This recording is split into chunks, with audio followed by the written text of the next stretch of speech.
Hello and welcome to build up to a friendly game between Udinese and West Ham United. Kickoff just half an hour away and it's live on YouTube. So we can all get I always say we can all get a good stream of the game. I'm not committing to that. We can get a stream of the game. We'll see how we get on. They can sometimes be a bit hit and miss, can't they? But anyway, kickoff in half an hour's time as West Ham play their second friendly ahead of the return of the Premier League. We take on Arsenal on Boxing Day. We've got Fulham next weekend. It's the 19th, isn't it? Yeah, we've got Fulham next weekend, and then we've obviously got Arsenal. So, match day 2. Let's just dive straight into with the West Ham starting 11 in this friendly. Lucas Fabianski is in goal with the back 4 of Soufal, Dawson, Ogbonna, and Emerson. It looks like Flynn Downs shall be partnering Thomas Souček. Souček obviously missed the Cambridge game on Tuesday night due to Warburton said he slept awkwardly. So he had a bit of a sore back because he slept awkwardly. So he missed that game. Anyway, he's back. He's partnering Flynn Downs in midfield. And we're going to see, I think, Ben Rama on the left, Fornals in the middle, and Bowen on the right. And then Gianluca Scamacca up front. So a very strong starting 11 from West Ham this afternoon in Italy. I'll dive straight onto the bench just for the sake of people that's involved. We've got Randolph and Heggie on the bench, as well as Ben Johnson. Ekwa is still involved after impressing against Cambridge United. Connor Coventry, Lanzini and Antonio on there, as well as some of the youngsters such as Lane, Sawyer, Potts, Forbes and Scarles. Ollie Scarles was not involved on Tuesday night against Cambridge. He is on the bench today. I know people will be excited to see him. I'll be taking your comments in the live chat in just a minute about the lineup, so on and so forth. But yes, Charlie, flick back to the starting 11 for West Ham, please. And let's have a little discussion and see what you're all saying. As the Eagle Eyes have spotted, no Maxwell Cornet. Cornet continues to be absent. Warburton, after the Cambridge game, said he had a slight niggle or something. He said he tried to emphasise it was just a small thing. It wasn't a big deal. Small reaction, I think he called it. But he's still absent. He's still absent. Gonzo's head is probably exploded at this point. He wasn't, to be clear, Alan Woody, to be clear, Gonzo wasn't due on today's. We've got the England game later, of course. So Gonzo will be doing the build-up show and the review for the England game. I'm doing the West Ham game. I think the reasons are obvious, but so he'll be doing the videos later on tonight at 6:30, and I'm covering the West Ham game. So he was never due on. He hasn't decided not to come on because of Cornet. To be fair, I would almost like to see a little angry Gonzo, knowing that Cornet is not involved in the squad today. So he's not going to be a happy bunny. Anyway, but it's a strong team from West Ham. I have to be honest, I'm looking forward to seeing Scamacca up front. Tuesday, missed a lot of chances. Should have had a hat-trick. But the effort was there. Getting into the positions was there. The supply was there for the change. He's starting. But also Ben Rama starting with him is important. I think part of the reason I think Scamacca looked good on Tuesday night was Ben Rama was playing at the same time as him, put him through on goal for that one. Scamacca provided Ben Rama with the assist, although I think, Ben Rama did most of the work in that goal, but Scamacca was still involved in it. So that's a partnership I want to see developed between now and the Arsenal game. Why would you not have your first choice striker, your most informed attacking player on the pitch as much as possible in the 3 friendlies? Some things just make sense, and I think that's one of them. And adding Bowen into the mix as well, again, for obvious reasons, got a goal on Tuesday, only played half the game. So I like what Moyes has done here, actually. I like the starting 11. We know we'll finish with a lot of youngsters on the pitch. People will be interested to see Ollie Scarles, and it almost feels a bit like that's our first choice 11, actually, looking at it. Obviously, Creswell is absent. Creswell went off injured against Cambridge. He felt his hamstring, just walked off the pitch after 15 minutes, just walked down the tunnel. Again, Warburton tried to play that down, saying it was a bit of a cold night, felt something in his hamstring. He continues to be absent. Probably just a precaution from the club. So I actually think that's possibly our first choice 11 from the players available to David Moyes this afternoon. I think he's gone with his strongest team.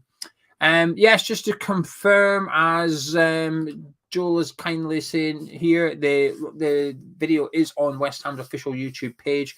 So come 2:00, we can all tune in. Luckily, it's not kicking off at the exact same time as the World Cup today, so we'll be able to watch the second half of the Portugal game. Whereas on Tuesday, the both games kicked off at 7, so I missed every minute of that Portugal game. It was possibly one of the best ones of the World Cup.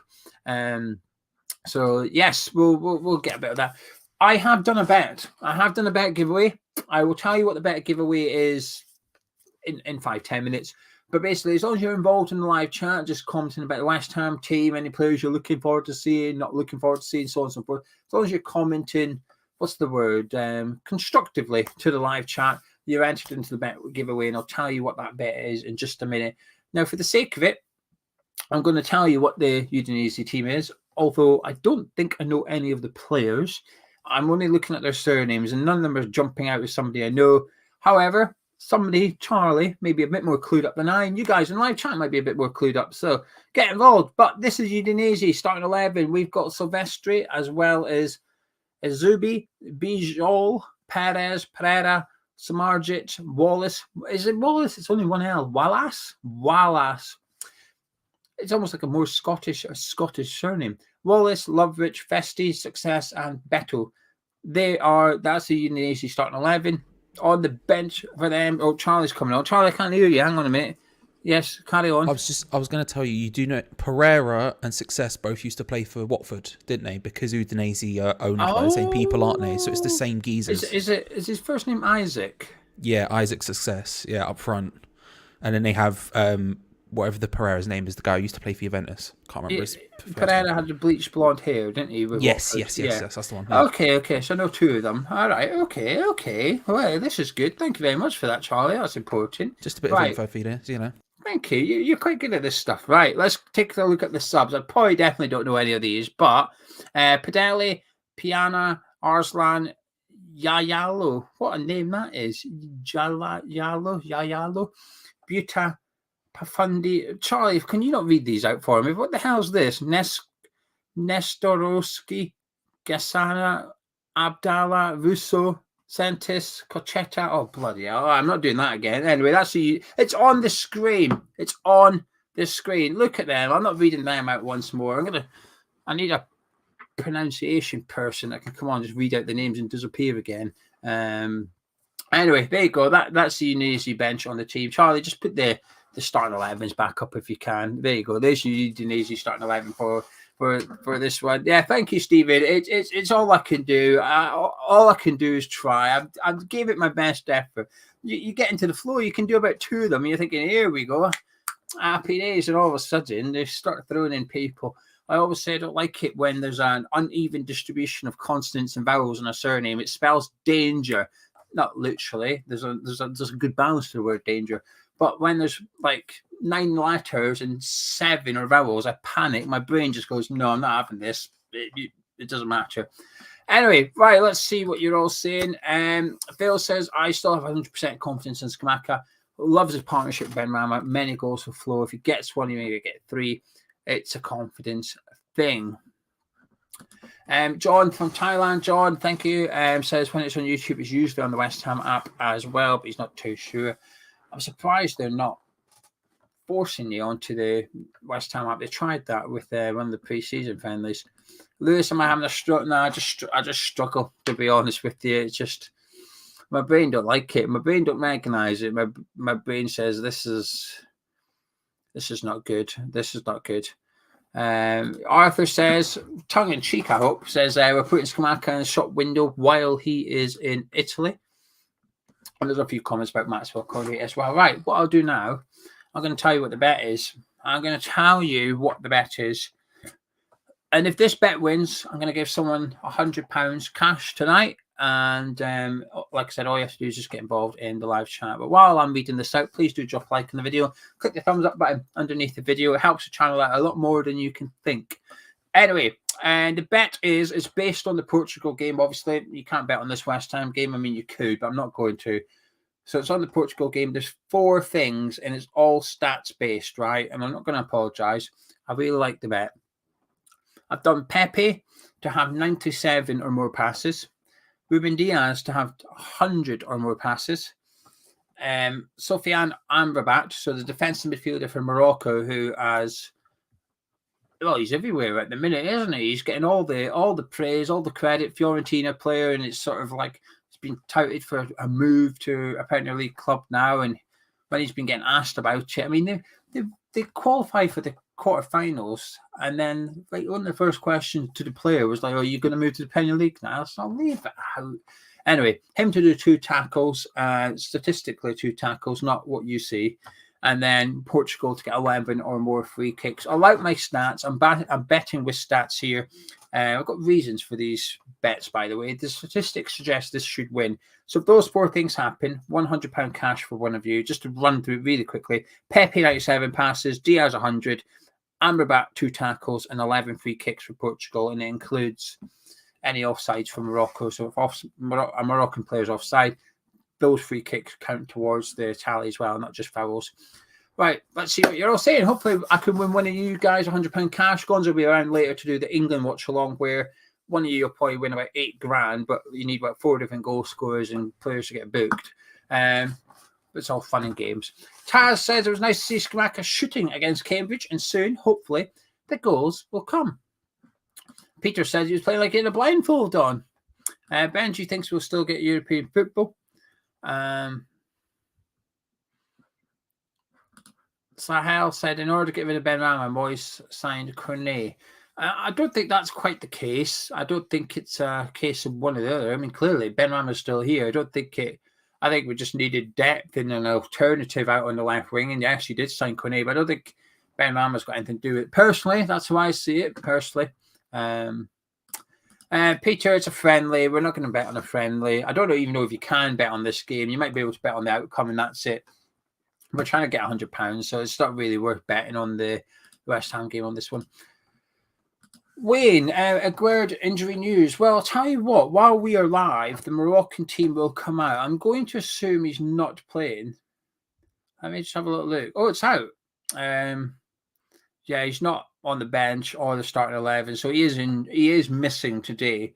Aguerd is missing today's game against Portugal. Let me just check that Pepe's playing, and so's Ruben Diaz and Amrabat. They're all playing, so the bet's fine. Yeah, so no Aguerd tonight.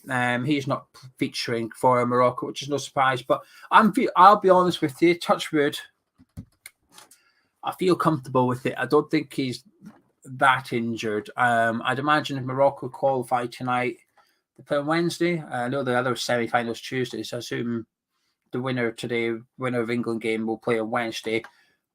I'd almost have to expect him to be available for that game, actually. I don't even think his World Cup's finished. You know, you saw the images of him dancing around the changing room and stuff, and the word that's coming out of the camp from West Ham is sort of like, it's not that bad. So I'm quite hopeful that Aguero's it's not too big a injury. Ricky's dad said, really looking forward to seeing all the scars put those dangerous crosses in the second half. Hammerhead Hardy said, perfect time to experiment Antonio and Skamaka together. Games means nothing really, do they?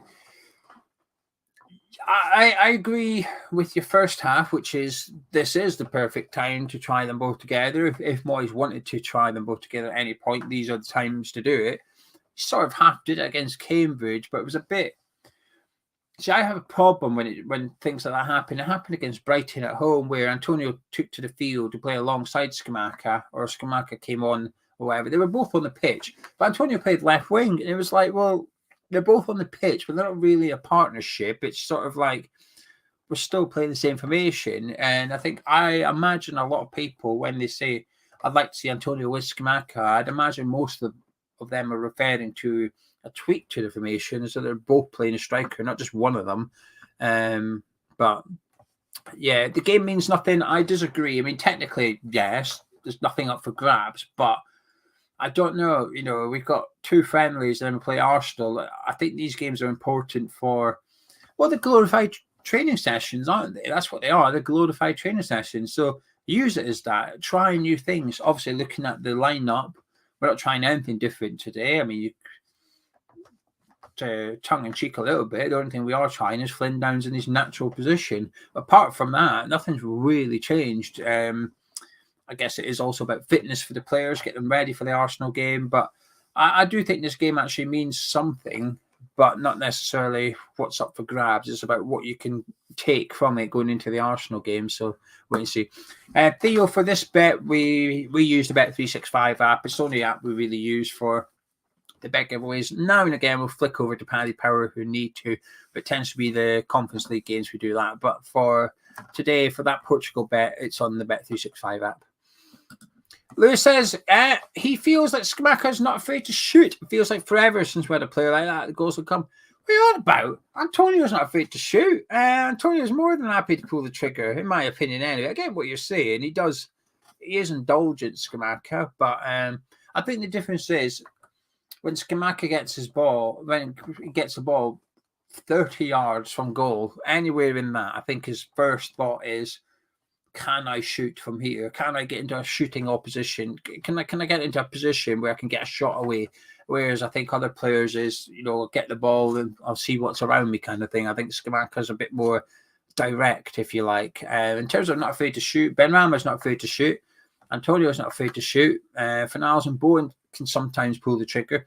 But I get what you're saying. I think I would just word it a little bit differently. Aguero's meant to be out for 3 weeks at a maximum, but they think he'll be available sooner. Ian says Scamacca's going to do well today. Bobby says this is the best side Moyes could put together considering his limited group. I think so. I think it is first 11. Peter saying it's a shame Obama didn't travel. Hello, Peter. Nice of you to join us. Lewis saying, can Cornet not be arsed? Taz says, can we please not blame the club for the signings, but the man that signed them, who a football expert, unlike us fans, Moyes? Well, I think there's questions over who actually signed each player, but that's for a different video. None of us will ever truly know the answer. Charlie loves myself when I get annoyed. Gary, we haven't really spoke about Cornet too much. Mandy, I'll cover yours as well. The word from the club is he had a small reaction. I think hence why he missed Tuesday, but he's completely missing again today. So able.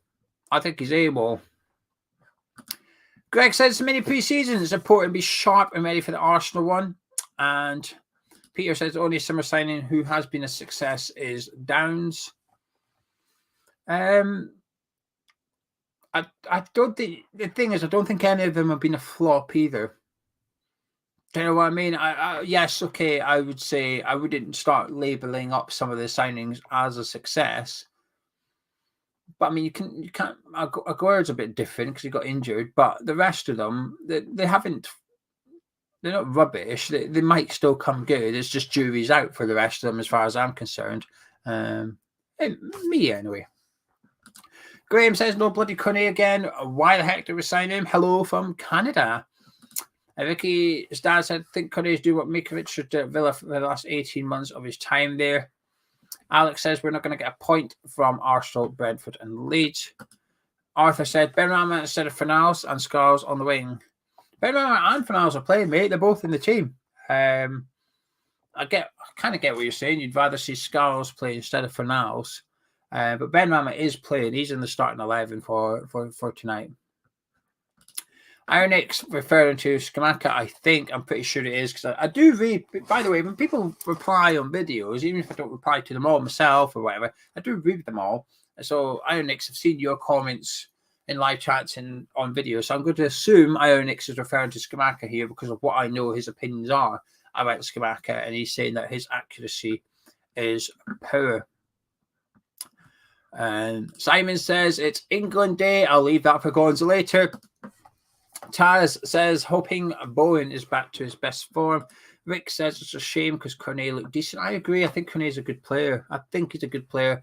And I still think he's going to have a big hand to play between now and the end of the season. And I find it, I'll be honest, I find it difficult to get wound up about him being absent. It's nothing new. If this was different, if this was something we hadn't seen before, I'd say, oh, that's a bit surprising. Then I'd get annoyed.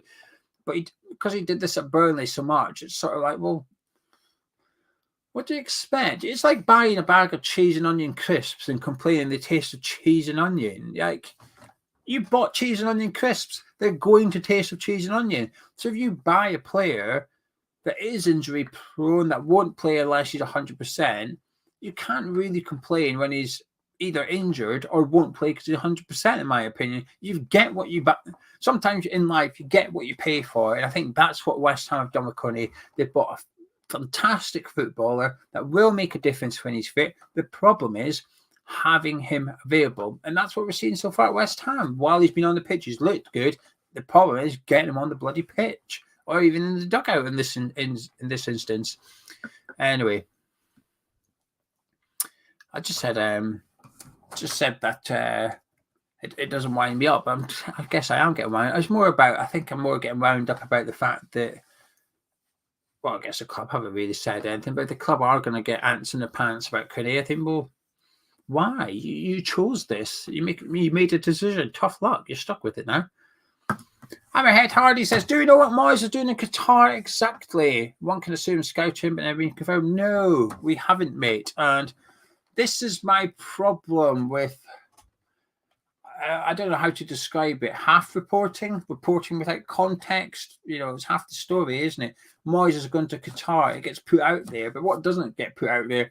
When, how long, and what for? I think it's all important things, and that's why I was fine with him going to Qatar, because I just assumed he was going while the players were away. It looks like that was the case. I've assumed he's going to watch some of the West Ham players and possibly countries that are doing really well and performing above expectations. Why are they doing that? What's working for them? Trying to pick up tactical things or new player roles that perhaps he isn't. Honestly, I don't. It sounds but mental saying this, but I don't see one negative about Moyes going to the World Cup, assuming he was back at the same time as the players were, and I think he was. Well, I haven't heard anything different, so I don't know what he was doing. I would assume he was scouting, but I think it's various things he was scouting as well. Potential player signings, I think that was actually probably bottom of the list, because I just think it's wild if you're going to buy somebody off the back of a World Cup. I think it's a ridiculously silly thing to do. Jack says, loved us getting a shout out on a happy hour podcast. Paul, do we see Flynn Downs as a replacement long term for Declan Rice if and when he leaves? I do, actually, Paul. I think so. But saying that, we'll need to buy another centre midfielder. So I guess you could argue the new guy comes in, replaces Declan Rice. I guess it depends how you want to look at it, I suppose. So, kind of yes, kind of no, because we'll need somebody else. Peter, you better be winding me up here. I've not seen any rumours linking us to Roberto Martinez, but I've nailed my colours to the mast early doors. I don't even want to see him linked to West Ham. Even the rumour will annoy me. I couldn't think of anyone worse. Obviously, I could. But anyone realistic that could be the next manager of West Ham, Martinez is firmly near the bottom of the table of that list for me. I really don't want to see him here at all. Arthur said, Bourne looked good against Cambridge. I agree. Hopefully you can keep that up against a better side today. Completely agree.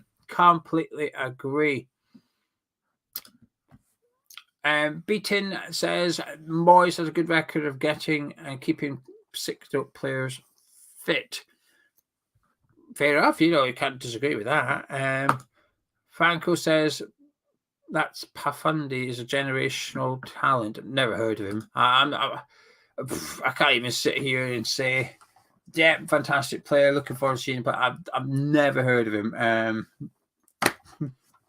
Anyway, Vicky's dad says his missus got him a Hammers Chat hoodie. It's a winner, and she is a keeper. Oh, she might get on the bench then. We're always looking for keepers on the bench, mate. So if you want to get her, put her in touch with David Moyes, she'll be on there. Randolph Hecky and your missus. Maybe she can wear your hoodie to keep her warm. But yes, the hoodies are really nice, actually. We've got some left. We've got loads of Christmas jumpers left. So you want a Hammers Chat Christmas jumper for the big day, go grab one. We've got 28. Don't know why I'm looking over there as if I'm going to quickly count the amount of jumpers. I think there's 28. We have 30. I'm pretty sure we sold 2 since I last promoted them. So I've got 28 jumpers in various sizes available. So if you want your Hammers Chat Christmas jumper, hang on a minute, just ignore the moves, right? Ignore the moves. There you go. Hammers Chat, Merry Xmas. It doesn't say Hammers Chat. It's Merry Xmas jumper. HammersChatStore.com. Links in the description. Or even if you don't want that, there's loads of stuff you can get yourself for Christmas, or you can get another West Ham fan for Christmas, or if your other half or your spouse or your sibling are pestering you what to get you for Christmas, give them the link to the store and tell them to go have a look. The beer mats are really popular. Anyway, right, let's have a little look. Peter's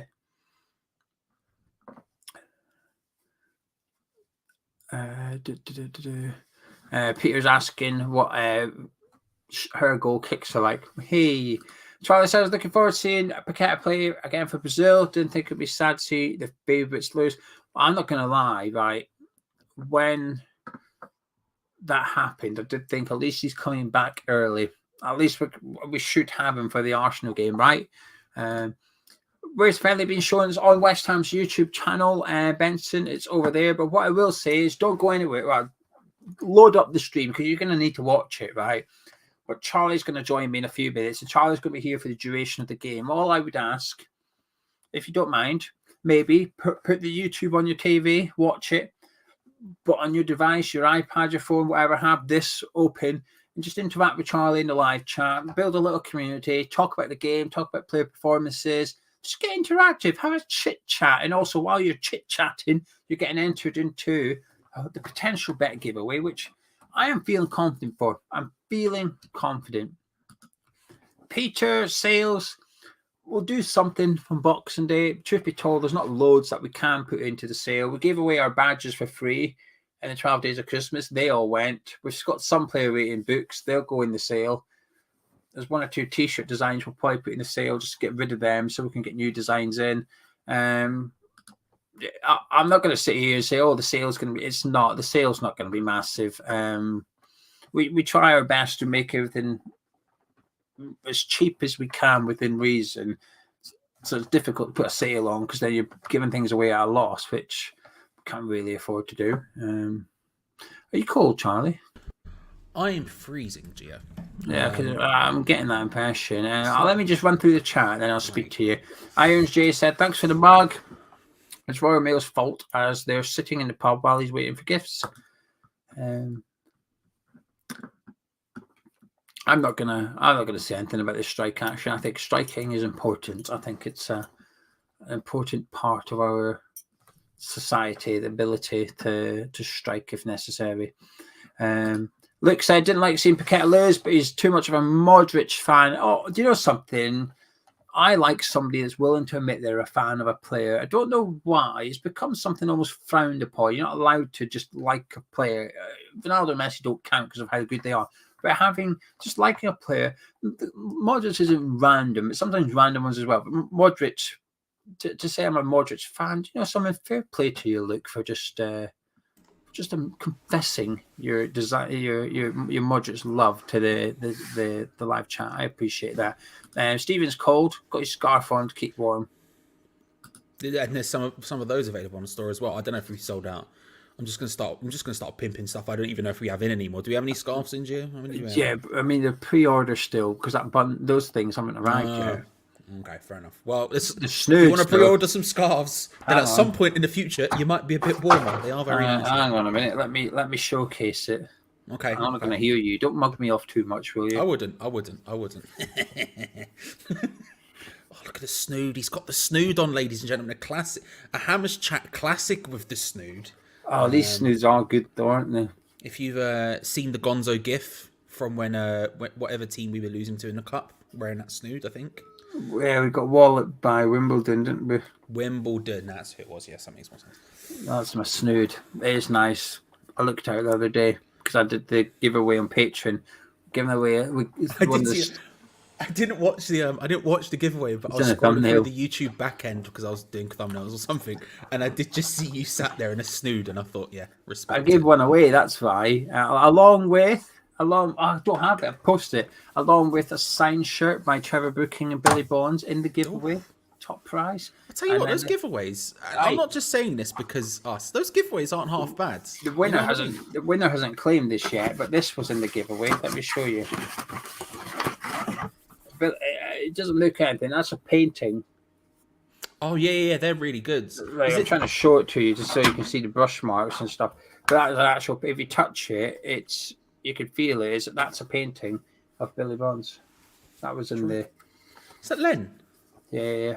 Yeah, those paintings Len does are really good, to be fair. Yeah, he's bloody good at it. So yeah, that was in the giveaway as well. Somebody's won that. So yeah. Anyway, Charlie, I better go watch the game. But if anybody fancies it, hammerchatstore.com.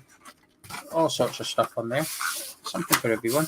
And can we all just before Gio goes, can we all just appreciate how warm Gio looks right now? He's got the Christmas jumper I'm on. cozy. He's got the snood.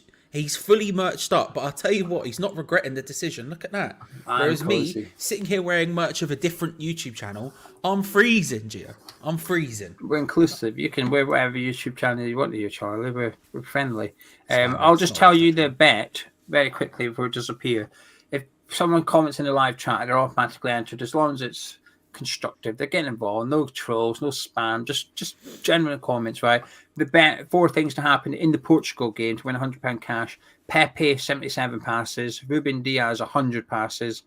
Sofiane Amrabat 2 tackles, and Portugal 11 free kicks. If that wins, someone wins £100 cash. And I fancy it, actually. Those passes are my bet of the day. That passes. Okay. So I fancy it. But hopefully it gets off to a good start. Right, Charlie, I'm going to disappear. I'll be back at half-time, though. Okay, I shall see you at half-time, my friend. See ya. There you go, ladies and gentlemen. A warm, snuggly Gio Mackie there. Very jealous. I do have... See, the thing is, James, I do have the double sock situation going on. I do have a pair of socks and then a pair of thicker socks underneath. I do also have a duvet down here to keep my lower half warm, but I can't really sit here and do the stream like this. Although at some point, I may be tempted. But until that point, we're going to maintain some semblance of professionalism. Although when I say some semblance, I really do mean a semblance. At least it's not do perfect much. Very true. When I met up with that man, he was wearing it. It was a disgrace. West Ham versus Udinese, ladies and gentlemen. It's kicking off in just a few minutes' time. They're currently just walking around, shaking hands and all that on the pitch. It's kind of exciting, this one, because it's a fun team. You know, sometimes when we have these friendlies against other teams at pre-season, you don't really know anyone. And it's not like we know a lot of people here, but we have the teams rolling on the bottom. As I said earlier on in the build-up, there's a couple you'd recognise in Isaac and Pereira at least, who both used to play for Watford, who have the same owners as Udinese, so they have that going for them. And it's just a fun team to face, you know, get to see some players you've never heard of before, get to see a Serie A side. It's fun. And it's about to kick off, ladies and gentlemen. Udinese versus West Ham United. Come on, you Irons. Deploy the boys. Time to run 2 things. All that good stuff. Here we go. Udinese to kick off in a very empty stadium over in Italy. And we are underway, ladies and gentlemen. Let's go. Deploy the boys. Big plays, big plays, big plays. Instantly, West Ham regain possession of the ball. I say regain. Gain possession. You can't regain. It was literally kick off to the other team. And there's a lot of players in the team that we're interested to see how they end up working out, right? You've got Skamaka back in starting 11. You've got Ben Rama and Bowen with him. Hopefully they can get in advanced positions and really support him. Fornell's probably playing as a 10. I'm looking at it now. He's playing quite centrally. Ball comes in from West Ham, cleared away early doors. He's looking very central in the middle of the pitch, and I think it is Bowen and Ben Rama on the left and right, as you would expect. Souček, of course, playing in the middle, probably partnering alongside Flynn Downs today, which is fun to see. Flynn Downs, Souček, that's a fun combination. And then, of course, Fabianski, Soufal, Dawson, Ogbonna, and Emerson. And given our centre-back situations, Aguerd's out. He's not playing for Morocco today, apparently. Obviously, Zuma's had his operation. Might be the centre-back pairing we'll see in the Premier League. So, some interesting things for the match today, even if it is just a friendly. And we'll see how it goes. Scott, we'll put my potatoes on me. Hello, disagree with you as per usual. But how are you, my friend? I hope you're well. Hope you're good. It does, yeah. Danny, who isn't here today, I'll be honest, because I forgot to set him up at halftime, or in the first half if nothing's happening. Although West Ham have started brightly and again are attacking down the right hand side, looking to try and get a cross in. It's going to be a throw to Udinese right by the corner flag. Danny was very kind to model the holiday home exactly like my flat. In fact, some would say it's exactly the same. It's very kind of him in that sense. Although not quite the same. You know. But I will probably set him out. I'll set him up after time. He's a disgraceful guy. Fair. I've only had about 3 hours 45 sleep, and I'm very ill, so I'm playing injured today. That's what I'm saying, Mick. Good to see you, my friend. Let's go. Yeah, it feels very much... I don't know why this is what comes into my head. A PES PS2 game. I'm thinking Pro Evo Soccer 4 or something, and I'm not sure why, but that's just what instantly came into my head. Pereira, who's the player who used to play for Watford, he is an attacking midfielder. He's played for Juventus and stuff like that. He's starting for Udinese today. I think he's taking up his role as a sort of wing back. He has been playing out there fairly frequently for Udinese. They play a sort of 3 at the back wing back system. So you'll see they have some people who are basically constantly on the touchline. Pereira being one of them on the right hand side. Yeah, that looks like he's him on that. It looks like he's him out there. He usually does play there. Yeah, it is. Udinese currently just sat outside the box, passing it around.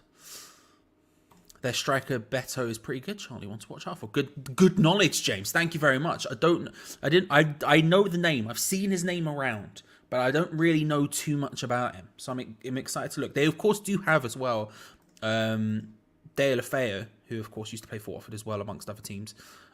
Barcelona and some small teams. But he's not in the squad today. He would be up front as well a lot of the time.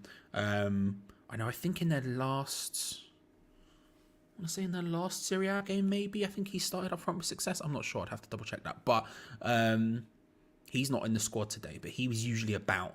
But I don't know anything about Beto, so I'm intrigued. It's just one of those names that you hear on the grapevine. Yeah, I'm jealous. I might need to put a jumper on or something. I'm freezing. I have a thermometer next to me because I'm a glutton for punishment. And we're at a cool 10 degrees in the house right now. Yeah. It's 10 degrees inside as well. That's the thermometer. So I don't know what the weather's like usually in Italy. I'm just going to assume it's. What's that mean? I don't know. I'd leave on Monday, so a bit nervous. Might be a last stream I can catch. Well, enjoy yourself. I hope it all goes incredibly well for you. You've been nothing but a pleasure, my friend. West Ham attacking down the right hand side. Bowen takes on a defender, tries to step round, can't quite do it. Manages to keep it into Sofal instead. Flynn Dowds, who's in an advanced position, finds Fornals. There was a through ball opportunity looking for either Sufal or Bowen. Neither of them read it the same way, and it goes out for a goal kick. You've been an absolute pleasure, Scott. If that is the case, I hope you can get back involved soon, because that would be a beautiful thing. And hopefully we leave you on a win in a friendly. I mean, not the most exciting thing in the world, but still. We are a huge draw in Italy, an absolutely massive draw. Looking at the stadium now, just brimming with the Italian people who have come to see just a very exciting team. Good to see you, Willie. Hope you're well, my friend. Hope you're having a good day. He sat. We were in a pub in King's Cross talking about this, and by talking about it, I mean he was explaining to me why I am, and me going, yeah, but that's not true. Chuck, good to see you. Hope you're well. Hope you're having a good time. Hope you're not as cold as I am. Just what about Braga? I'm very confused. West Ham trying to play through the middle. That's a nice ball over the top. It's a good run as well from Jarrod Bowen. Skamaka trying to catch up. He's got Ben Rama on the far side. He tries to pull it back for Ben Rama. None of the options were perfect for Bowen. He took it all the way to the line before the pullback. Udinese under a bit of pressure. Playing awful play. Skamaka back to Fornals. Hits it. Deflects off the defender. Some incredibly lackadaisical defending from Udinese.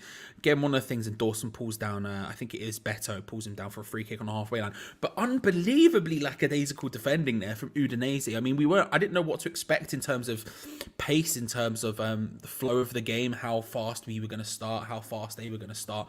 But the player there, I think it was their number 11, I'm not sure who it was, just wandering about in the penalty area, very lackadaisically with people on top of him. Not really looking around, not really looking to pass it or anything. Skamaka nicked it in from behind, laid it off to Fornals just on the edge of the area, who hits it first time. The correct decision, in my opinion. But it ends up hitting the defender. There was enough of them in the box, but awful defending. Awful defending. Provo 6 for me. Big. Used to play a Celtic all the time because of Shinsuke Nakamura. What a video. Mate, what a guy as well. Free kick taker extraordinaire.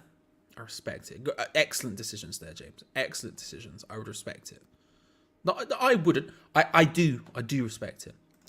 Yeah, we'll see how that ends up playing out. I mean, he does seem to be slightly more advanced than Souček, but I suspect when there is an opportunity to go wide, Souček will sort of arrive.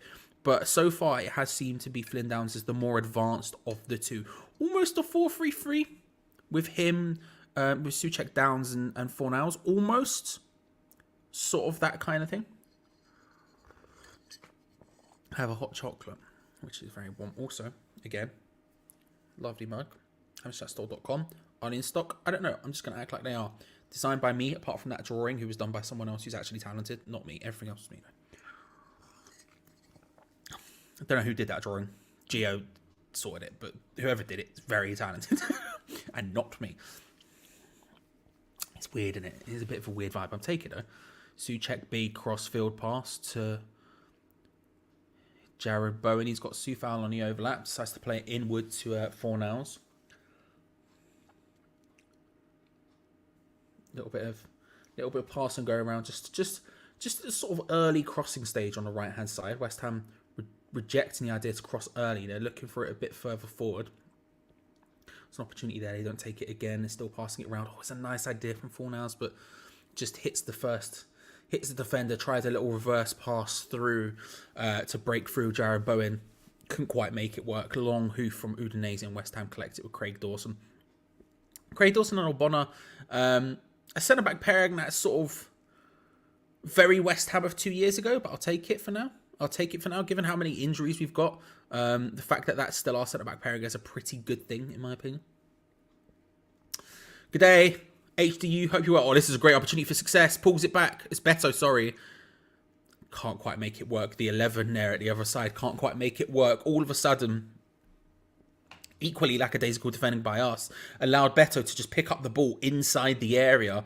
He tries to there's an opportunity, a brief moment where I thought he could go for it. Instead, he decides to pull it back for their number 11, who can't quite make anything. Bonner is down holding his head. So the referees decided to stop. Is it his head? I think I just heard the word shoulder on the stream. Yeah, the referees just pointed at his shoulder. So we'll see. I mean, Craig Dawson's laughing with the ref, so I assume it's nothing too serious. But that is something we don't need. It's another injury at centre back.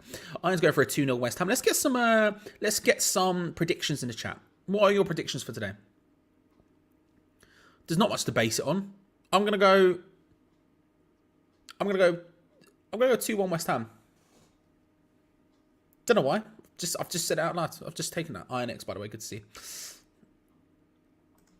I don't know. I haven't seen the bench at all today, and I wasn't listening when the stream first started, when they would have announced it. So if anyone does have that info, let me know. At least Paqueta's coming back early. You're not wrong, Nicola. You're not wrong, Nicola, at all. That is a good thing, to be fair. For us specifically. Not for him, but for us specifically, that is a good thing. We'll be taking that. What's the scene? It does have a little bit of that vibe, Richie. It does have a little bit of that vibe. Maybe lob it on. We're just getting a cut down to the bench. Is that Moyes? That is Moyes. Yes, Moyes is there. He's in a beanie. He's having a conversation with Mark Warburton on the side, so he is there. Just for info, Moyes is there. Moyes sighting confirmed. It does have that. I might have to pop the Minecraft soundtrack on. Very good soundtrack. Talk about Alpha with C418. You're talking about the recent stuff with Lena. Oh, it's good. It's good. And YouTube being blocked. Thank you. It's very kind of you, Scott. And genuinely, you've been an absolute pleasure. An absolute pleasure. Couldn't say a bad word about you. My girlfriend has enjoyed your antics. And you yourself and Madman have been absolute legends. So whenever your name does pop up, it'll be very, very exciting. It'll be very, very exciting indeed. Italian fans are probably the morning during the World Cup. Yeah, they didn't go. I was like, did they go out? But then I realised didn't even make it. It shows you how much attention I've been paying to the World Cup. Didn't even remember. Mick, it's a rare sight. Do you know what the timer? The worst thing is the timer is even behind where I am at as well by a couple of seconds. Let me just move this to where it says on the screen now. There you go. That's now accurate to where it is on the stream. I'm speeding today. Speeding. Well, that's a good run. That's a really nice run into Beto. He's got the opportunity. He tries to touch from Emerson. That's bad. Pereira. It's a very nice finish. It's 1-0 Udinese, ladies and gentlemen. That's a really nice finish. All of a sudden, it just opened up for them, and West Ham's defence just 6s and 7s. Just a bit of awkwardness in the attack from us, and it was a nice bit of speed, and then they just played through the lines really quickly. Pull back to Beto inside the area. Emerson, who's covering him because everyone else is just in a bit of a bide, a bit of a mess. There's no one even close. Gets a touch on it, but can only flick it just sort of into the path of Pereira, who's attacking from that right wing back position. First time hit, very nicely done. It's Udinese 1, West Ham United 0. It's a great finish, to be fair. The streets will never forget me. They'll never forget Michu. What a boy. For like, no. Taz, that's a great shout. I'll write it. Let me. I'll tell you what. I'll send this to Gio now. Mate. I know I see your name on the Patreon. I didn't even know you were a patron, but I've seen your name on there, so I know that for a fact. So I'll lob that in. I'll lob that to Gio now, and hopefully he can sort you out or figure out what's going on. I don't even have WhatsApp open. Udinese are coming forward yet again down the right-hand side. Pereira's on the ball. Ogbonna is back on, for those wondering. He was on for the goal as well. We were just all over the shop for it. It wasn't us that we didn't have the defenders on. We just were all over the place. Little step over, going the way through. And that's going to be a throw-in. I can't throw in on a corner. It's a corner to Udinese. Good attack down the right-hand side.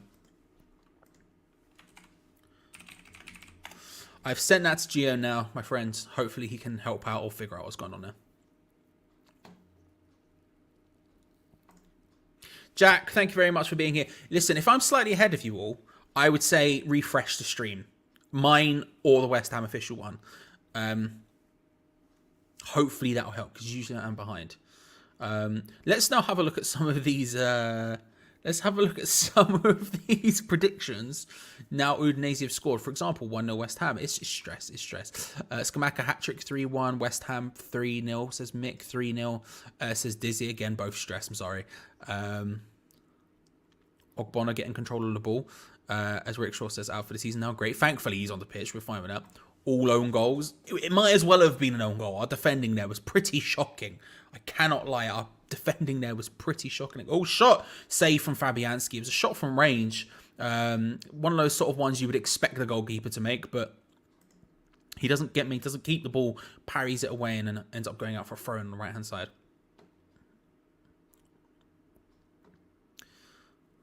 Good bet is Moyes to attack Paul Boy. I mean, usually solid. Love that. We'll take that. 4-3. I would take that, Steve. Just an exciting game. Yes. Poor defending. Poor in all senses.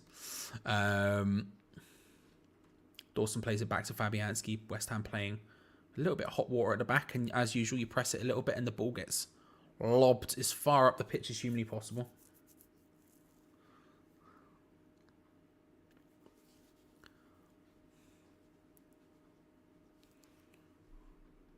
Thankfully, back to the halfway now, passing it around.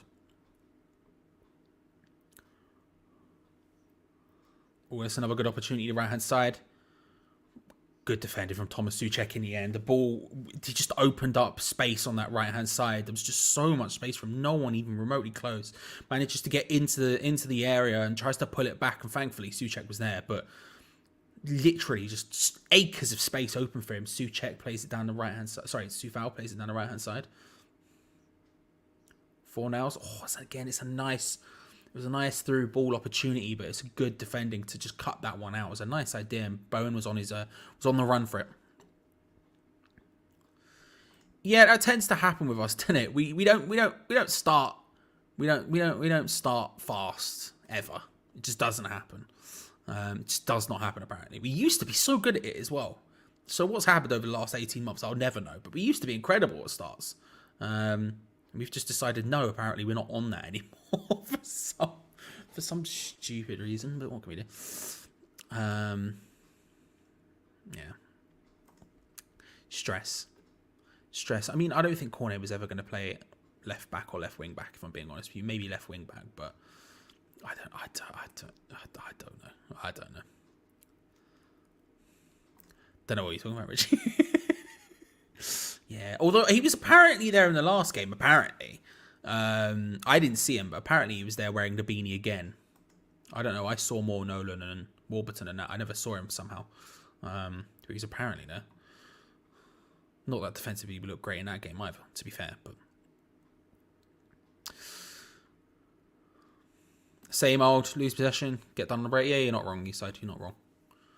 You're not wrong, bro. Makes us utterly defensive. Uncle M, that is an incredible way of wording it. That's an incredible way of wording it.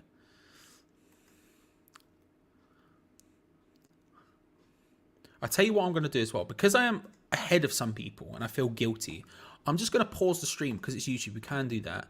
I'll pause it for 5 seconds. 1, 2, 3, 4, 5. And hopefully that's enough time for people to sort of get ahead of me. Just ever so slightly.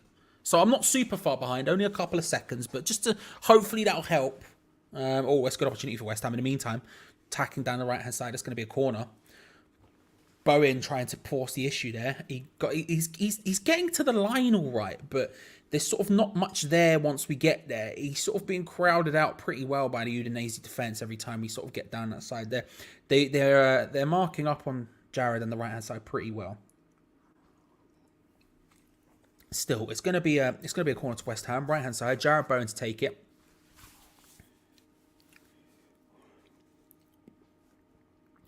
Jared Bowen to take it. The usual suspects in there, although it doesn't seem to be any sort of formation. Ooh, I tell you what, for what we usually do, which is front post annoyance, which I hate, that wasn't that bad, and Souček was there, although it does still go out for a goal kick, but it was better than usual. Usual suspects were up for that, but it didn't feel like there was any sort of there was no train going on, there was no movement really, it was just a bunch of big men in a box, and we still tried to put the front post. Yeah, I did see that, Nicola. He's not on the bench or on the starting 11, which is a bit of a worry. Again, we'll see how that ends up playing out, but that is a little bit of a worry for me. I can't lie. What I do is win. Sometimes. Ibs, good to see you. Who am I supporting for the World Cup? I'm saying Argentina versus Portugal finals. Portugal wins. Well, I mean, it would be England, but I'm not watching the World Cup at all. So my second team is usually Ghana. But again, I'm not watching the World Cup at all, so would quite like Argentina to do it for Messi's sake.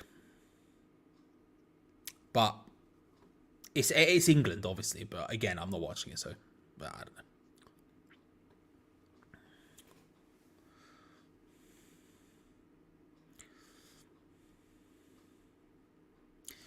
Not being rude, but does anyone think Moyes being there is us going back again, playing so defensive and not going for it? I mean, Udinese are currently passing the ball around amongst their defenders. With not much pressure going on. That's an awful pass. Jared Bowen picks up the ball. He's got Soufal on the overlap. He's probably going to find him. He is there. This is a good opportunity to cross. That's a really nice ball as well, but there was just no one attacking it. That was a really nice cross from Soufal. He doesn't usually hit him like that. All of a sudden, West Ham just pouncing on an Udinese mistake, and it was a nice run.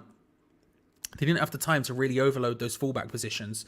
And now Udinese on the counter-attack instantaneously from the other side.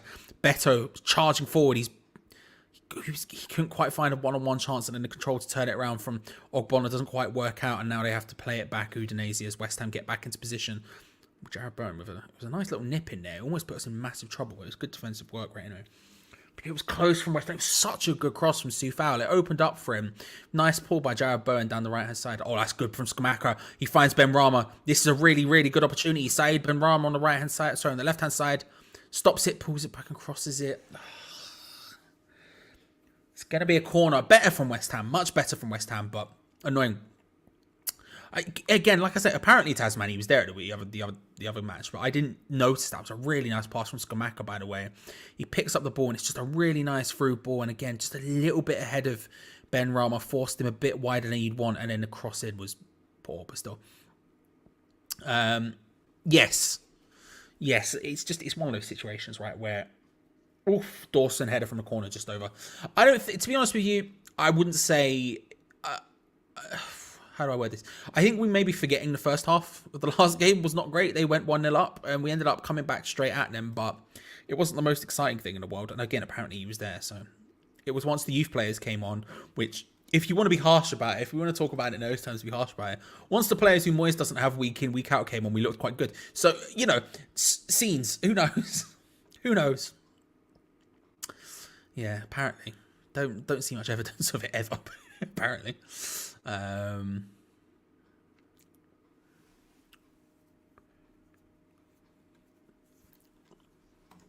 Reese, good to see you, my friend. Hope you're well. You die. Here's my stance on it all. I'll say this very quickly. Here's my stance on it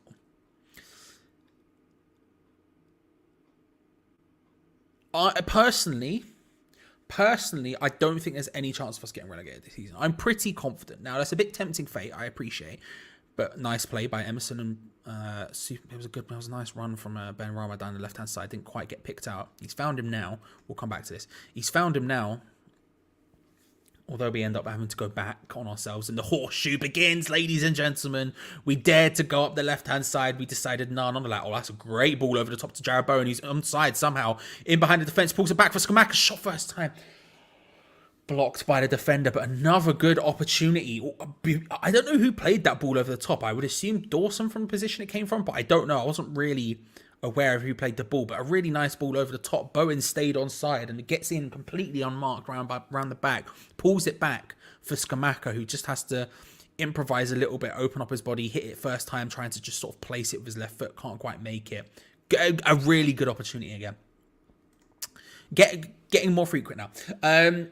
I would say this. I don't think there's any chance of us being relegated. I know that's probably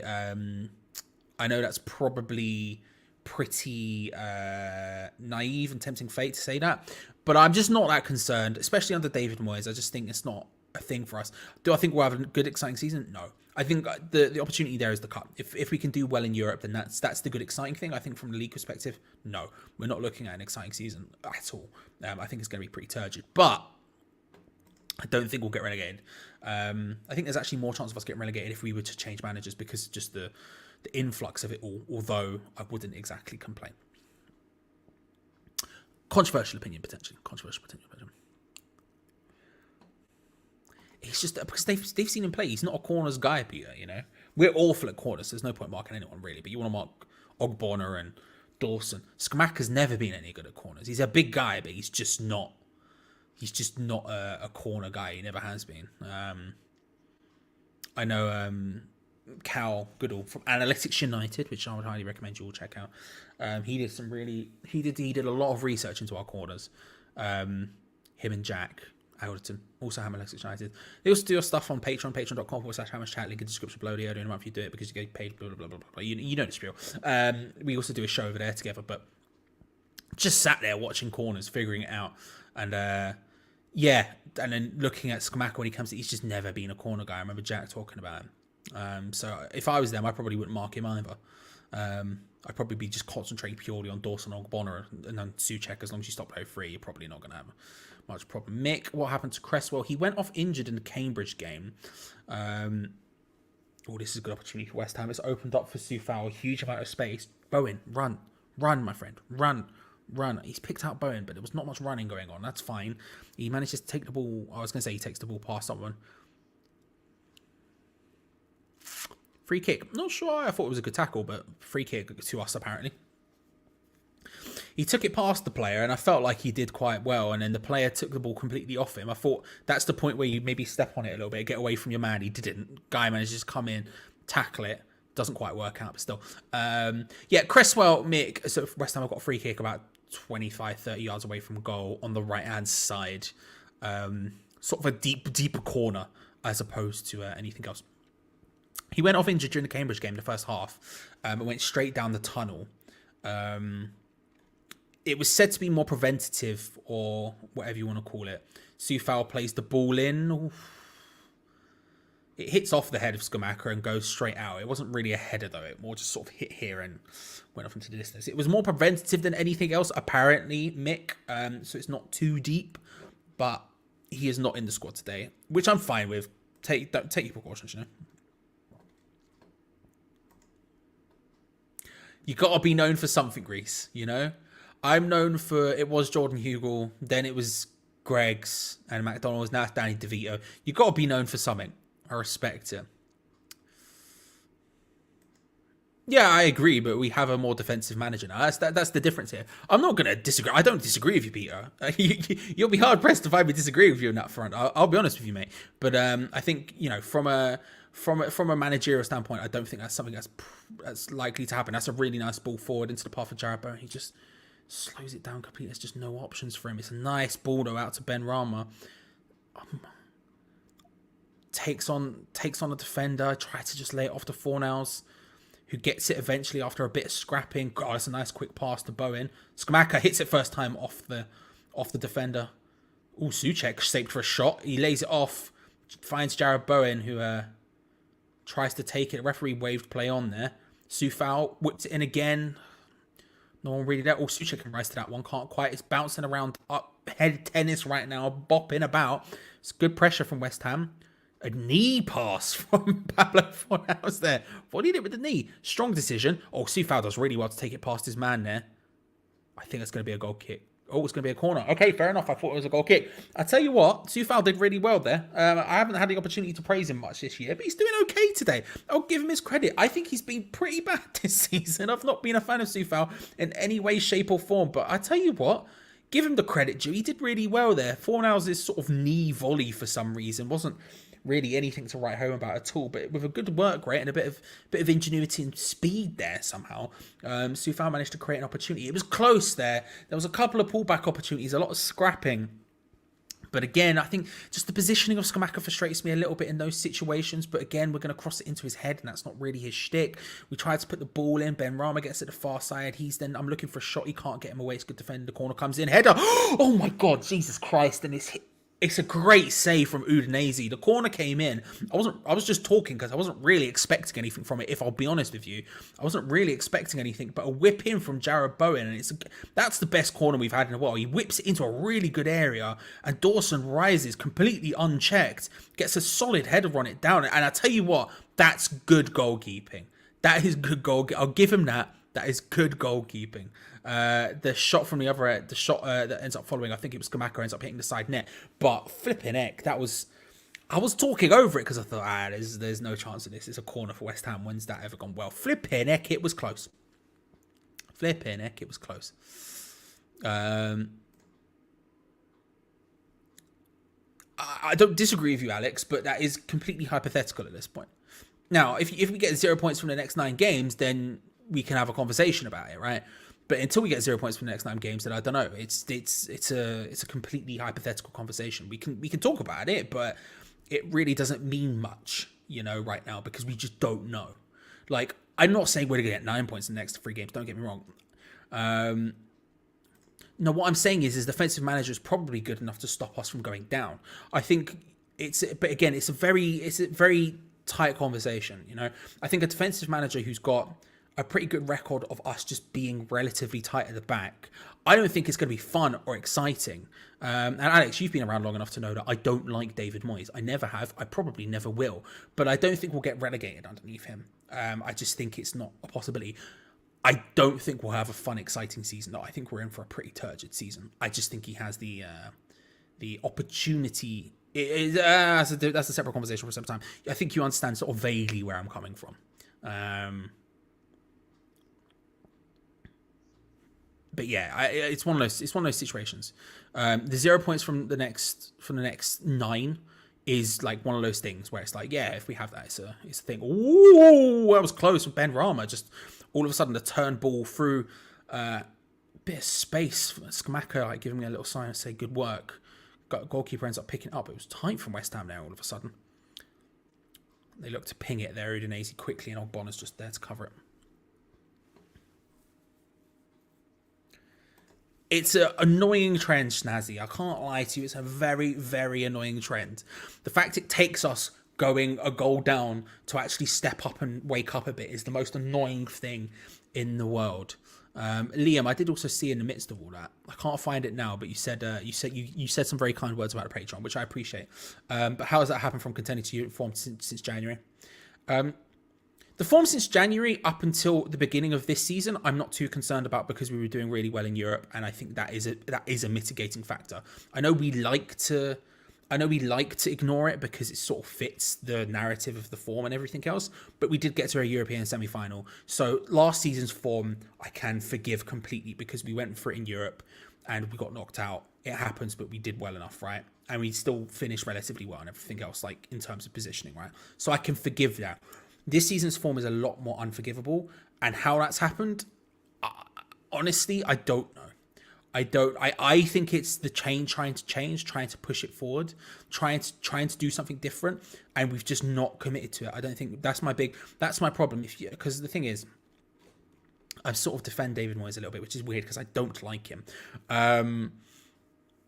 But the one thing I will say that I think is his biggest problem this season is he's not committed either way. He hasn't committed fully to going for an attacking or not even attacking style of football, possession-based football, fully defensive David Moyes football. He's not, that's a nice ball forward. Skamaka gets a nice control down. Oh, it's 4-now, sorry. He gets a nice control down, finds Benrahma. Play just slows down a little bit when there's no options. Again, we just need to be supporting. There's not enough support there. Benrahma does well though. A little drop of the shoulder, a little step over. Gets to the point where he could just sort of chip it into the box. Not super accurately, but it's going to be a corner. We'll take that. We've not committed in any direction enough. And that's the problem for me. We haven't fully committed to any way. And so what we've got there is the negatives of all of the different things we're trying to do and none of the positives.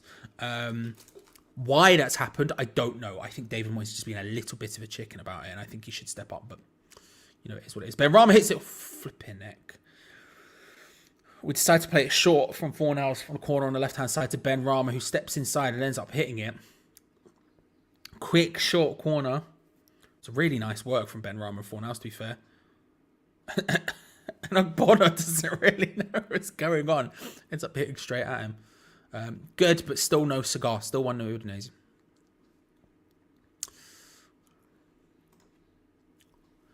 I think I would say this, AS. I agree with you. I think the 3 at the back, 5 at the back is the way to go for David Moyes.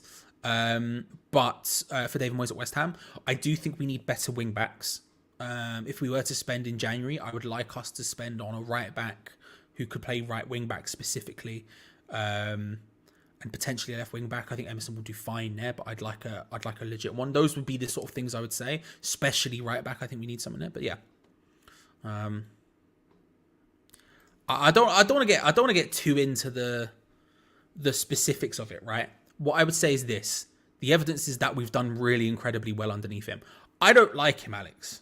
I'll openly say that very happily. Not keen, but he proved me wrong in a lot of sense. So I'm sort of worried to. I'm sort of fine to give him that space. Because he's come in and not got us relegated twice before, and actually he's turned us into a very good team in the meantime. So I don't like him, but you know, it's what it is. All played in. That's a really good opportunity for Udinese. Ogbonna does well there. Maybe a little bit too many touches. When Udinese are a rough pass and it goes out for a goal kick. Maybe a little bit too many touches. Ogbonna does well there to fight with the striker. I think it was Isaac's success maybe. I can't tell who it was, but there was a control in the area and all of a sudden it looked a little bit dangerous. Maybe a different pass, a different layoff, and that could have been a great opportunity for Udinese to get to. I think we've been the better of the teams in terms of opportunities, but it doesn't feel like we've shut them out, and it doesn't feel like we're creating so many great things that it's going to stop them in or absolutely blitz them in any way, shape or form. You know, big boot off the pitch and Skamaka battles for it well and wins it. Referee, I think refereeing this one very much like a friendly there. I don't think there was any real... I don't think there was anything wrong there. I think it's just one of those things where his hands are flying. I don't think he really gets any significant touch. You know, player ends up going down, the referee just sort of blows up for it. Referee get very much like a friendly, which I don't disagree with. I would take Pochettino in a heartbeat. There is zero chance of us getting him, but I would take him in a heartbeat. Equally, I'd love us to have Van Gaal, but again, it's not going to happen. It's not going to happen. But I would love Van Gaal as well. Not Martinez though. I think he's you know, not Martinez is what I would say. I don't like Roberto Martinez. I'm not keen. I'm not keen on Roberto Martinez. Thank you, Taz. I appreciate that, everyone. Yeah, if you haven't already, make sure to like the video, subscribe, all that good stuff. I have once again forgotten to... Oh, Skamaka in. Oh, he's down. I don't think it's serious. I think he'll get back up, but... Yeah, he's going to get back up. He'll be fine, but flipping it. Yeah, if you haven't already, make sure to like the video. Benrahma, it was a really nice ball around the back. And Skamaka just tries to turn it inside. And maybe it was a penalty. I'm looking at it. Maybe it was a penalty. I don't know. I wasn't. What do you think? Penalty? No penalty? It felt a little bit like to me like it could have been. There was a bit of a stretch at the far side. It could have happened. A ball blade up the other end of the field now by Udinese. Pereira lays it in nice and short. Nice 1-2 pass. Fornal's got a touch, but the touch was woeful. And that's a great opportunity. Thankfully, the number 24 for Udinese skies it like mad. Maybe it was a pen. I don't know. But yeah, if you haven't already, make sure to like the video. It helps us out massively. Like Gio said earlier, more than you could ever imagine if we're being honest with you. It's currently on 71 likes, which you know what? Which isn't that bad. We were struggling in the last game, so we're getting a bit better this time. Let's see where we can get to. Let's see what happens. We'll take that. And if you haven't already, make sure to subscribe and hit that notification bell. We've got yet more stuff happening on the channel today with the England-France match.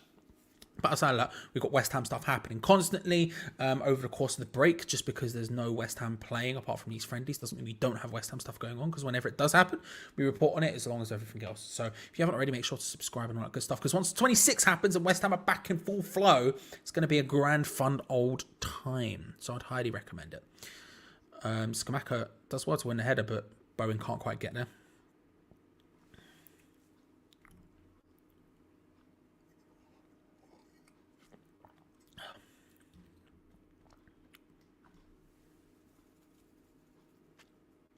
Pereira lays it back. Udinese's doing a bit in horseshit now. You'll have to see it.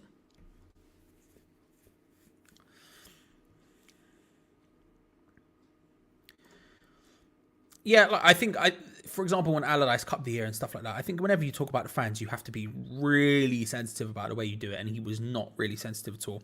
Like I say, I don't like the guy. I can't act like I do. I've never liked him. Go back on the channel, watch it. There's plenty of videos of me just slagging him off. There's enough evidence out there. I don't need to lie about it. I don't like him. I think at West Ham he's earned the right to carry, but you know, that's the thing. But I don't like him at all.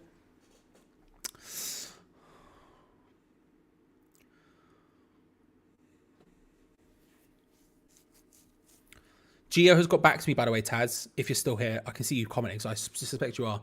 Gio's got back to me. He said he's going to look into it for you. He's going to look into it for you. He also said some people have bought snoods. Very jealous, everyone. Very jealous. Enjoyed the warmth. Whoever it was who bought the snoods, very jealous. Well, that's a good ball to Emerson. Ooh. Benrahma does well again there. I tell you what, Benrahma's looking lively. He does well again there to find a bit of space. Plays in Emerson. Again, he's always exciting when he gets on the ball, Benrahma, and the nice reverse pass through, and Emerson, just opportunity to hit it, has to go for it. It doesn't quite work out. Sorry for those who are going over. Yeah, it's the same. Can't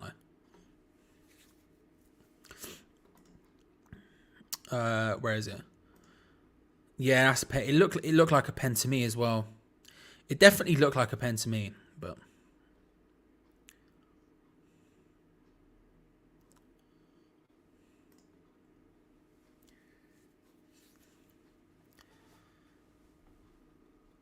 Yeah, I mean, the problem is we're just not... Pochettino won't cover... I know, like, for example, what Taz is saying here about he wants London, he likes London. I don't think Pochettino, people like that, we're looking at people who realistically could get a Champions League club. They're probably going to go to a Champions League club. I agree with you. There's no harm in asking him. 100%, Alex. Listen, go up to Pochettino, go, look, what would it take for you to come to West Ham? I think that's an opportunity, but when you look at it, you go, he's probably going to get a Champions League club. He probably has better options, you know? I think when it comes to... There's other managers we should be looking at, but we don't have the invention to go look at them, and I have no faith in us going and finding a good manager, you know, because I've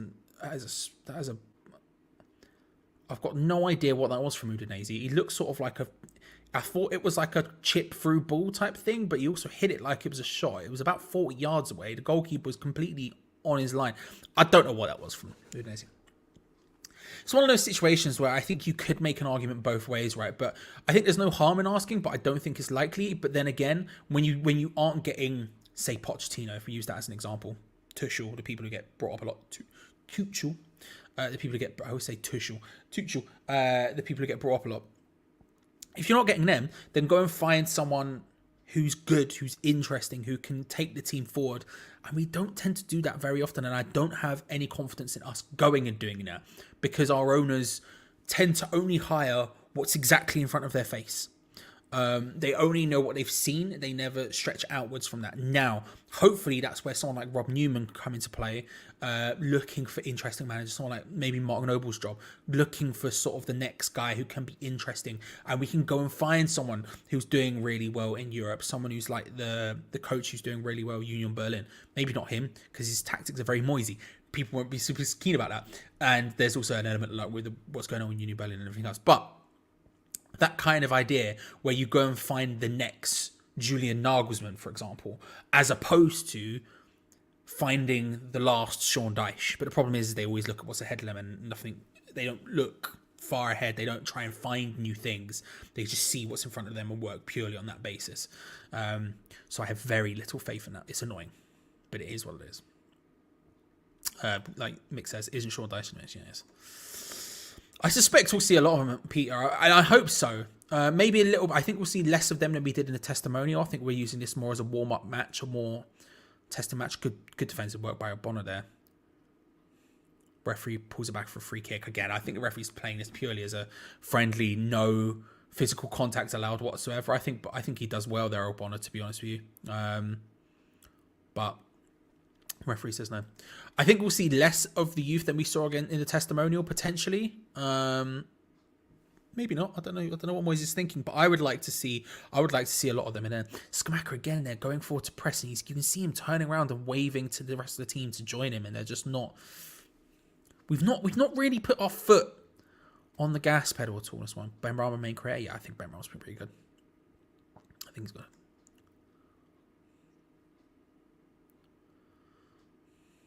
Fornals does well. Can't quite keep control of the ball though. He did well to win it, intercept it, but can't quite do it. Sushek would intercept again, can't quite get possession of the ball. Udinese though forced all the way back. That's better pressing. Fornals does well there, better pressing there, forces Udinese all the way back to the goalkeeper.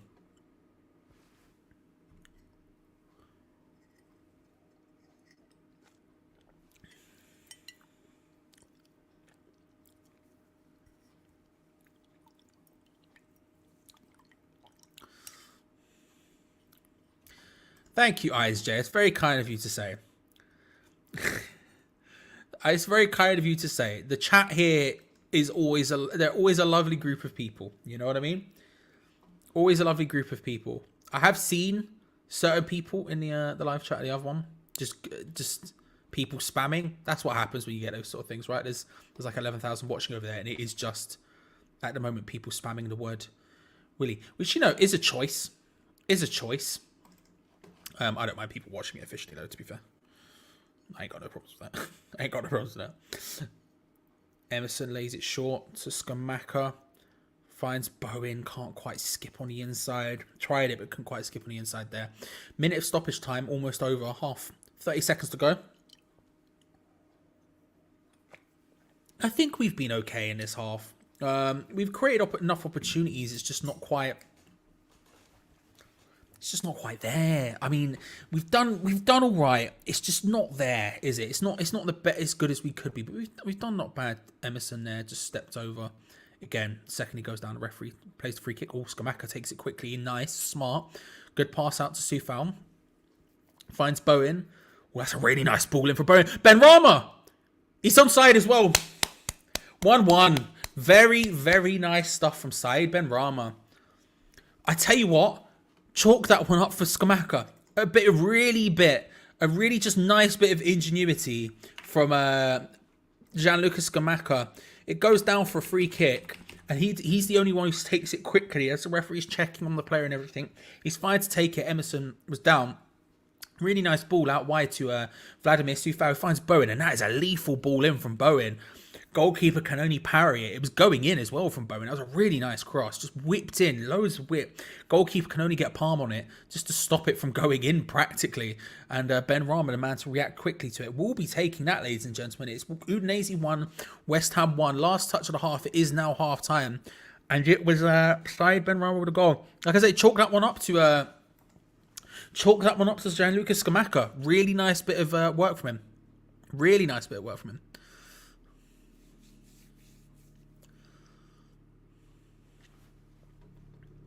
Bielsa, listen, again, another person I would happily take just because it's complete and utter madness. Whether or not it's a smart idea, I don't know. Like the first time we were linked with him, I don't know if it's a smart idea, but we'll take it. We'll take it. Yeah. That's fair. Look, like I said, I genuinely don't mind Irons J, but I appreciate you coming back. But I genuinely don't mind. Probably. There you go, ladies and gentlemen. It's half time, and it's West Ham United 1, Udinese 1. The time is still going. I should probably stop that. And like I said, I do think we've been the better team. I don't think we've been significantly better. I don't think it's been the most exciting match by any stretch of imagination. I think it's been fairly pedestrian in a lot of senses. I think there's been some good counter-attacks. I think there's been some good attacking intent. I think we've had more chances than them, but we just, as per usual with West Ham this season, we've failed to get to a stage where there's any sort of conversion going on. That final ball eludes us almost all of the time. And I think, again, Scamacca has been showing that problem again, where he's just not finding the space. He's too reserved for the way we're playing. We need someone who's going to get into, when we get wide, who's going to get into the box and cause problems. He's sort of hanging around on the outside of it. We need someone who's going to get into that box. And when the crosses are coming a lot of the time, for example, from the right-hand side, and Bowen's out there, he's not going to be able to get in and around. And Ben Rama's doing okay in that sense. Ben Rama's got into some decent positions. We see it there with the goal where the cross does come in from the right-hand side and it gets parried and Ben Rama's the first one on top of it. That's what you need when you're playing someone like Scamacca up front, because he's not getting into those positions, and that's a bit frustrating. But in general, I think we have probably been the better team, but it's not exactly anything to write home about. It's not an exciting, thrilling thing. But then again, neither was the first half against Cambridge, and that got a lot more exciting in the second half when a lot of the youth players came on. And to be fair, that was a testimonial. Got a lot more testimonial atmosphere in the second half as well. Whereas in this one, you're not really seeing too much of it. But you know, I'm not exactly angry about that fact. But Gio, how are you feeling, my friend? What are you not angry about? No, I'm just saying I'm not angry about I'm not like, I think in that first half I think it was fine. I think we probably created the better chances. I think you look very warm. I think we created the better chances. I think we were lacking in the final third as per usual in terms of just that final third pass, that final through ball, that final thing just never really works for us. Scamacca, again, not really finding those sort of positions, but which isn't an issue, but you need someone else to find those positions if he's not doing it. And we're not really doing that. The one person who looked like he was threatening to do it was Ben Rama. And then lo and behold, ball gets whipped in, he palms it away, and Ben Rama's the first one onto it, right? So when I say I'm not angry about it, I look at it and I say, second half atmosphere in the testimonial game got a lot more banter. You know, we strongly agree, Irons. Strongly agree. That got a lot more fun. That got a lot more thing because we got the youth players on. They have a lot to prove. They have a lot to earn. All that sort of stuff. And I'm not angry about that specifically. But how do you feel? I'm okay. Do you know, I'll be honest with you. The first 15, 20 minutes, I was sitting thinking, bloody hell, what's going on here? Dawson was at 6s and 7s. Obona was struggling. And I just thought, oh, this is just might go down. And thought, this is just rubbish. I know it's only a friendly, but I was hoping for something to cheer me up a bit for the Arsenal game. Some positivity to take into the Arsenal game. But I was sat there watching it thinking, this is almost tough to watch to some extent. But the last 20 minutes of that half, I actually quite enjoyed it. I thought we started to play some decent football and knocked about well. It is only a friendly. It definitely has a friendly tempo and vibe to it. And, you know, a non-friendly environment. Dawson's in the book and Scamacca's possibly in the book. I don't think it should have been a free kick for that, you know, elbow, if you want to call it that. But if you give that, you probably got a booking for it as well, kind of thing. So in a competitive game, it would be a bit different. But I think there's some positives from the game, but you can only take it with a pinch of salt because of the tempo of the game, if you like. But I'm okay, Charlie. I've actually, like I said, the last 20 minutes, I actually started to enjoy it. I thought we were not necessarily swaggers, maybe the wrong word. We were knocking around comfortably. But the problem is one of them, right, where you know, you see someone do KP ups, so you think, well, go on then, do that on a Saturday afternoon. You won't. And it's a bit like that. I'm watching us knocking it around. I think, well, go do that on a Saturday afternoon. but no, we won't. Yeah. We're trying a couple of passes. That corner from Fornals to Benrahma, oh, fantastic. We wouldn't even try that in the Premier League. We wouldn't even dare try it in case it didn't work. It's almost like it's just a training session today, ultimately, I guess. Yeah. I mean, yeah, I don't disagree with you. How many just very quickly before I go, how many youngsters do you reckon? I reckon there'll be less than. I think we'll see them, but I think there'll be less than we saw against Cambridge. Oh, all of them. You How reckon many all of how them? many players are on the bench? 12. Count them up. 12, including, but that's to be two goal ones. Including the spare keeper. So I think we'll see 11 changes then. Do we have? Oh, we go. Just looking through. Johnson, Liang, Forbes. Yeah, I mean, yeah, you could. Yeah, you probably could actually make a full 11 change. I think there'll be 11 changes. I think there should. By the way, I think there should be 11 changes, Charlie. I think if you it's a friendly in Italy, why are you going to drag them all the way out there and not play them? But even if it's 15 minutes, give them a decent run out as well. You just never know, do you? It's good experience for them as well, and. An hour for Skamaka tonight's adequate. That's enough. You don't need him to play more than that. You don't need Bowen to play more than an hour. You could take Benrahma off at half-time. I'd be all right with that. Would I like to see Benrahma in the second half? Yeah, just for the entertainment factor. But he's got a goal. He's looked quite sharp. It's fine. That's what we need him for. We're trying to get fitness up, keep Mark's sharpness going and stuff. Benrahma's showing in the first half he doesn't need that. He's okay. He's ready to go. So get him off and get Lanzini on or get Scars on the left wing or something. So yeah, I hope we do see 11 changes in the second half. I would like to see a lot of half time just to stop this stopping of the second half to kill any momentum when it gets up and running. That's the thing that annoys me about friendlies the most. Every 5 minutes somebody's making a sub and stuff. I'd almost like an agreement that you stop the game in the 60th minute, 70th minute, and the 80th minute. That's it. You got 3 allocations. Both managers do your subs in those minutes. And that's it. Injuries permitting, but 11 changes. All right, I'll see you in a minute, Jay. Cheers. Right then, what are you all saying? Peter. I'm going to shamelessly sit here and say, yes, I am. I put it on, and during the first half, we had 3 orders on the store, so it worked. So I'm going to start on swear it again kind of thing. Well, let's see what you're all saying. Get your thoughts in. Please, in the live chat. It could be about a certain player, the overall feeling, whatever. Just get something in related to the game. And let's see what you lot are saying. So Hal saying 2 decisive balls, Skamaka and Emerson. That quick free kick was nice, wasn't it? It's just nice to see us do something. Like I said, that corner from Fornals to Benrahma, I thought that was fantastic. I really did. I was really pleased to see that. Benrahma went short, and I was either went to give him it or dummied it, one of the two. But then Benrahma turned and ran in. He just played it nice little angle on the ball. I thought, bit of that in the Premier League, please. Our set pieces have been really good, actually. Not just that one, but Dawson was unlucky not to score. That was a really good set piece as well. Centre backs are terrible. I'm not going to pretend they're not. They are. Dawson and Ogbonna have been terrible in that first half. Well, let's see what you're saying. Phil says Benrahma is a man. Michael says Skamaka's radar is still off. Peter says need to get back to scoring from corners again. And Chris says, I'm worried I'm not seeing anything new for when the person. Yeah, okay, I can agree with that. Oh, just quickly then. AS, he's away back to work. Enjoy the rest of your shift, my friend. Hope you have a good shift and you clock off early enough to watch the World Cup later on tonight. But back to what Chris was saying, he's worried about not seeing anything new. I mean, I don't think you can argue about that, what Chris has said. I don't think you can argue with it. We're playing 4-2-3-1.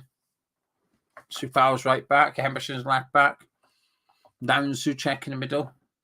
Every player's in their normal positions.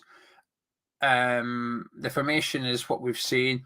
The style, you can't really read too much into it. It's just a friendly. I would say we're a little bit better in terms of passing it, and we're not as long ballish as the Premier League. But like I said, I've got no faith that this is how we will play when we play Arsenal. We'll go back to what we've done before kind of thing, because the tempo allows you to play football on the floor a little bit more. So I actually have to agree with Chris here. I don't know what I was expecting to see us, though. I do not need to.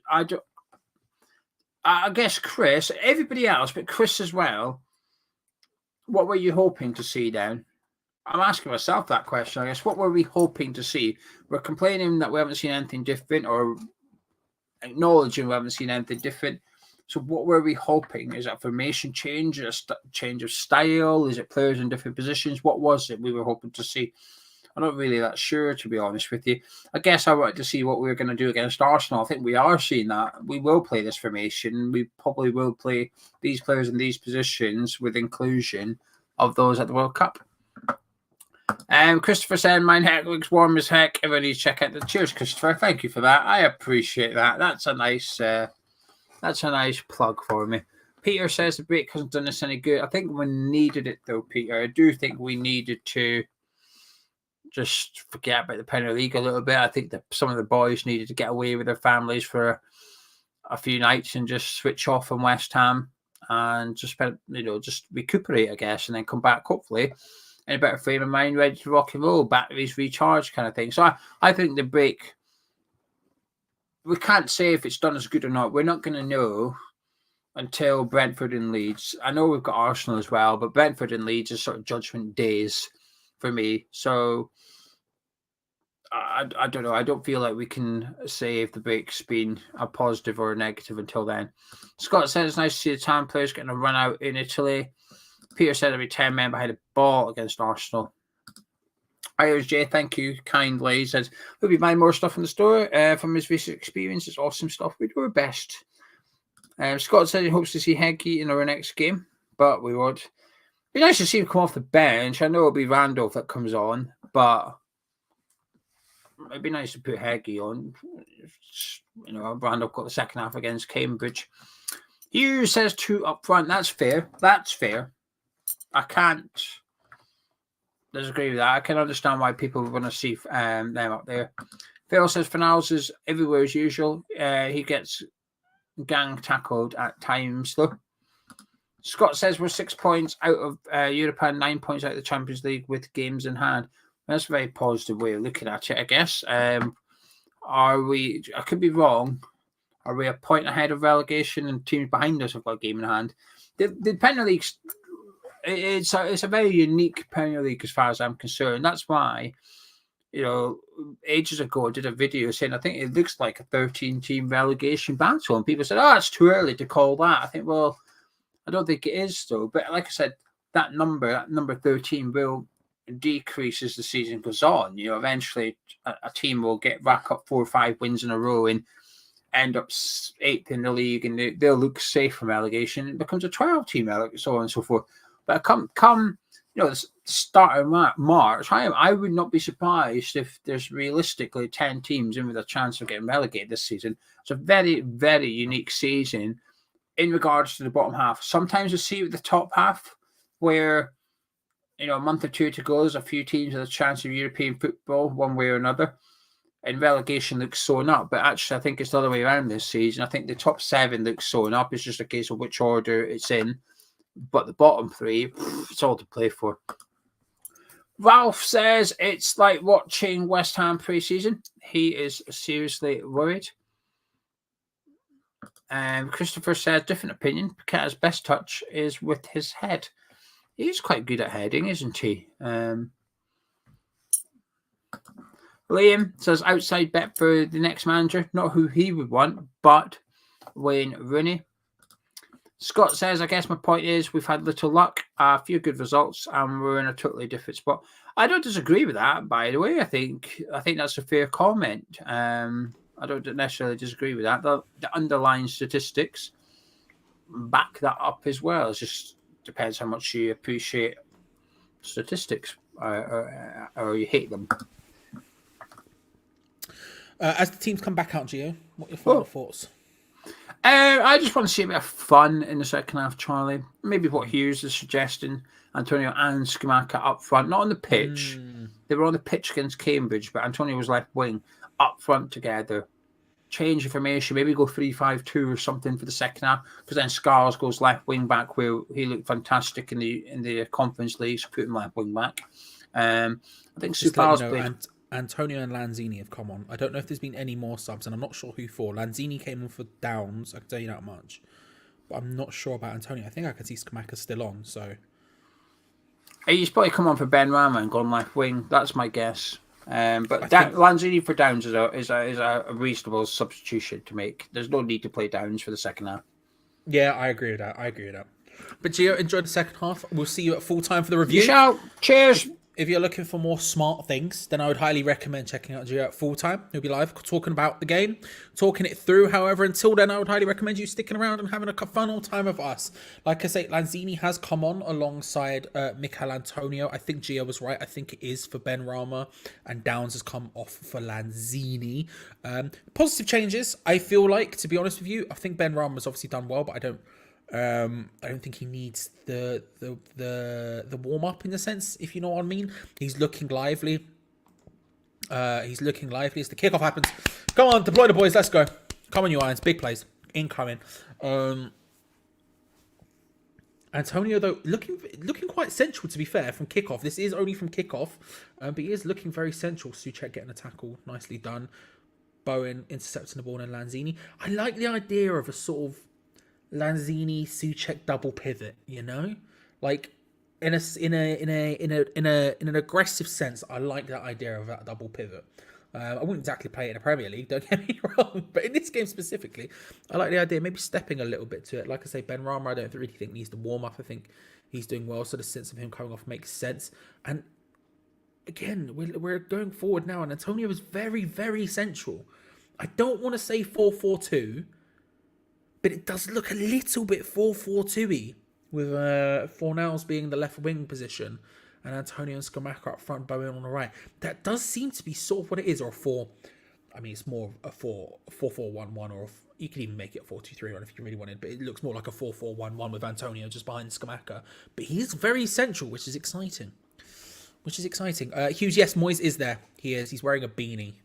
He was apparently there in the last game as well wearing a beanie. I didn't see that, but he is there today wearing a beanie. I can confirm I did see him. I'm pretty certain I saw him. I'm starting to think I didn't, but I'm pretty certain I saw him managing on the sidelines. But we've not seen too many shots of the sidelines, obviously, because of the way the cameras are. So it is what it is. Scott, appreciate it, bro. Enjoy the match. Jared Bowen tries to get involved, does well. Success goes down under the barge of Thomas Souček. Ogbonna stays down, as does Isaac Success. Hopefully they're both okay. This is the second time Ogbonna's been down. The first time was with a shoulder. Second time, I don't know. He's getting up before Success here, so I should assume he's fine. Success, I think, looks alright as well. He's taking a little bit of time to get up. I think he's right.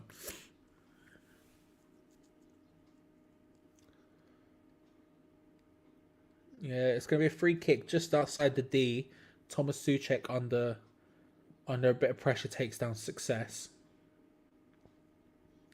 Lovrich and Arslan, who are standing over it for Udinese. I don't know if either of them are particularly good free kick takers. I think Arslan's just come on, hasn't he? So we'll see how that happens.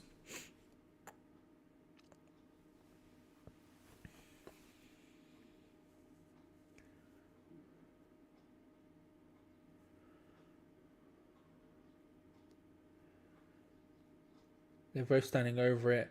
Wall just slightly inside, just talking about a couple of yards away from the D. Lovrich hits it. Oh, he does well. It hits the bar. That was a nice ball, to be fair. That was a nice free kick. Bends it up and over. He couldn't quite get it down enough, and I don't know whether Fabianski got a touch or not. I don't think he did. It just shatters off the bar. Udinese continue to have possession of the ball. That was a really nice free kick. As you can see, I've gained a jumper at halftime. Something I have done. I've gained a jumper.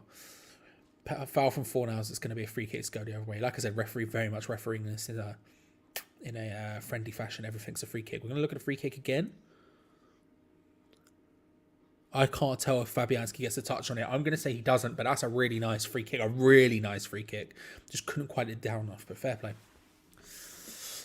If we went back to the old proper reserves instead of the under-21 league, players out of form would get confidence back in those games. Maybe. I mean, if that, let's say that would be the case, Peter, then it's a straight shootout between whether you want to get reserve players back in form or whether you want youth players to get more experience. And I think that's why the decision was made, and I agree with it personally. And it's not like you don't see senior players playing in those matches. I remember Yarmolenko was at one point a permanent fixture in our into our under 23 side. So yeah, it's one of those things where I prefer I prefer trying to make something happen for the youth players, although that's not gone perfectly either. Played in from West Ham way over the top, where everyone goes out for a goal kick. Their goalkeeper changed as well at halftime. I don't know who the goalkeeper is, but their goalkeeper changed at halftime as well. If you haven't already, make sure to like the video. See if we get to 100. That'd be fun, wouldn't it, if we got 100? And subscribe if you haven't already. We, of course, do watch-alongs every single game on this channel. Jared Bowen picks up the ball from Mikel Antonio. Big bit of miscommunication between the two. Can't make it work, but Lanzini gets back involved. Antonio finds Fornals out on the left-hand side. Antonio definitely playing the centre, by the way. Oh, no free kick. Interesting. The one time... there's been two opportunities where I feel like it could have been a penalty and could have been a free kick to us, and he's just not giving it, whereas everything else seems to be going... Everything, even light, gets given under the ref. I don't know, very weird. But Antonio is definitely playing very centrally, by the way. It is a 4-4-1-1. You could call it a 4-2-3 if you want to as well, but it is a 4-4-1-1 with Antonio sort of just behind Scamacca, but both very central. Sort of something that's interesting. I don't know how much longer we'll see it for. As Gio said, probably 60 minutes for Scamacca makes sense. That's probably fine. You might play it for longer though in this match specifically, so you could find out. Oh, that's a nice ball. That's really nice. Oh, it was good from West Ham there. It was a very direct pass along the floor into the path of Scamacca, who was just with a nice back heel flick into the path of Antonio, making a great run in behind, and it almost worked out. Really nice pass from Fornals, and then is it Fornals? No, I don't think it is. But then the touch through from Scamacca is beautiful. I don't think it was Fornals who passed it to him. I'm not sure who it was. It might have been Emerson, actually. But flick through is really nice. Antonio makes a good run. That's what you get with a two up top. I like it. Come on. Let's go. Goals. Not yet. Maybe in the future. But let's go. Let's find out if they happen. Yeah. I agree with you there. Peter. I agree with you there. I'm talking about in general in terms of over-the-top Premier League stuff. All played in. Oh, Antonio was there. Can't quite get his header on it. I really like the idea of Antonio and Scamacca up front together. We do need another striker if that's the case, because Jesus Christ, we don't need no strikers on the bench again, because that would be just a depressing state of affairs. But I do like the idea of them playing off each other. I think Antonio would play off Scamacca really well. I think that could be a missing link type thing. Like now, you can see the ball's working down the left-hand side, and Scamacca's just sort of not finding those super advanced areas you would want a striker to be in, which is just his style. That's fine. But Antonio is finding those now. That's a big difference between now and the first half. Good defensive work from Pablo Fornals there. Good work. Not sure, Steve. Not sure. But, I mean, I guess it was announced late as well. But I don't know. There's just barely anyone there. Udinese has a nice counter-attacking opportunity. Played down the left-hand side. Success. Tries to chop inside, can't quite manage it. Souček gets a block. Lanzini also there, can't quite find it. Success goes for a long-range shot. Fabianski thankfully comfortably collects it, but it was a snapshot from range from Success, who finds his way into a central area after a couple of little lucky deflections and bounces, but he takes it from range probably early, probably the right decision. Straight into the hands of Fabianski. But I like this idea of Antonio and Scamacca up front together. I think it's a nice combination. I don't like what it means for the rest of the team, but for those two specifically, I think it works quite nice.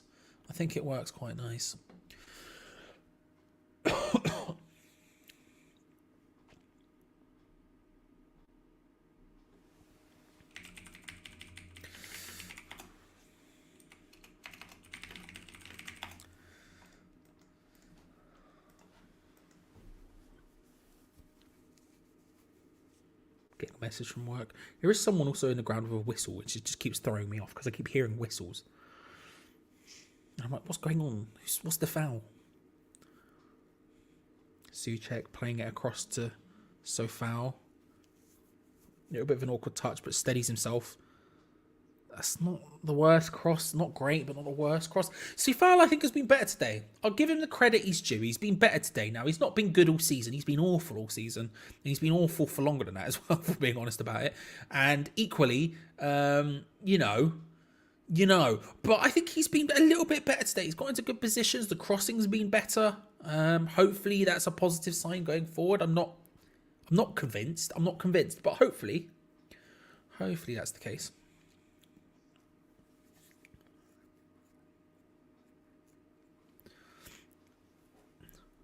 Poor defending from Udinese. Antonio, a little bit.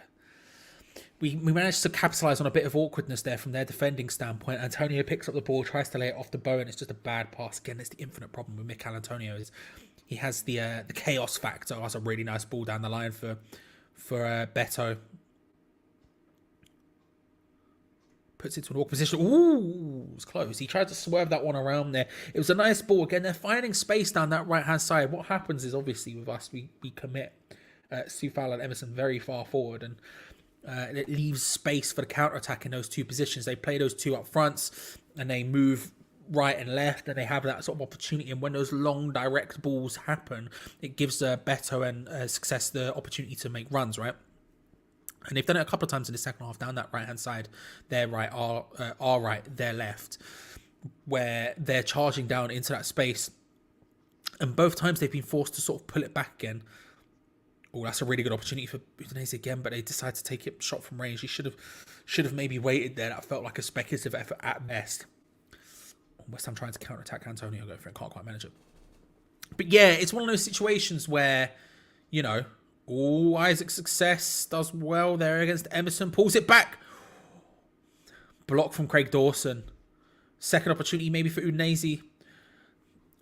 Good defensive work from Pablo Fornals and Thomas Tuchek, and now the ball gets played away. Skamaka can't quite get the control on it. The ball fired into his place. Close. No mention of bells today. Yes, of course, Jingle Bells will be, I suspect, what we'll be saying. Well, actually, no, Christmas. Basically, I don't have any in. I'll be honest with you. There's none in the house. So I can't have any. I'll try and get some for the game next weekend. I don't know when I'll have time. I'm going to be it's an unbelievably busy week for me. So I don't know if I'll have time. But I'll try and get some for the game at the weekend. Hopefully I can fire up the boys, but making sure we're here for the 26th, obviously. But it's not in the house. That's why. And I don't even have any cheesy or circular-based foods in the house.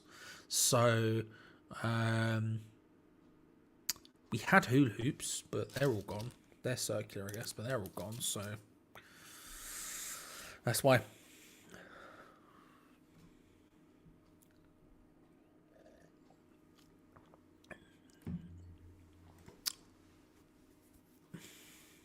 I would disagree, but he's not a dribbler. If you're talking in a dribbly sense, I would probably agree with you. He's not someone who's going to take the ball past three people, right? But when you're holding up, hold up play, I think he's pretty good at that. I would disagree respectfully with that bit. But if you're talking about in a dribbling sense, once the ball's at his feet, yeah, that's not his game whatsoever, like in any way, shape, or form.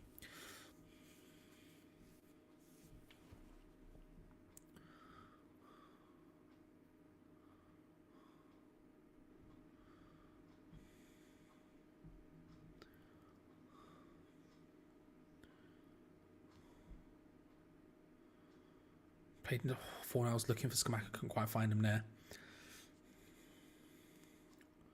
Udinese now, that's nice turn and play to be fair.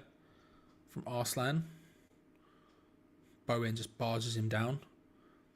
Beto does well to keep control of the ball there. It's a good opportunity maybe for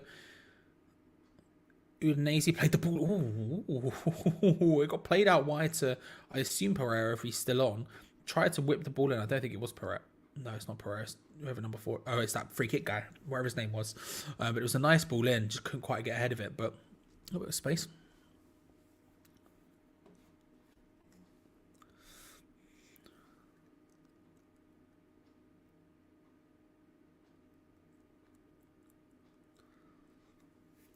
Little update on the bet, by the way. Gio says it's off to an incredible start.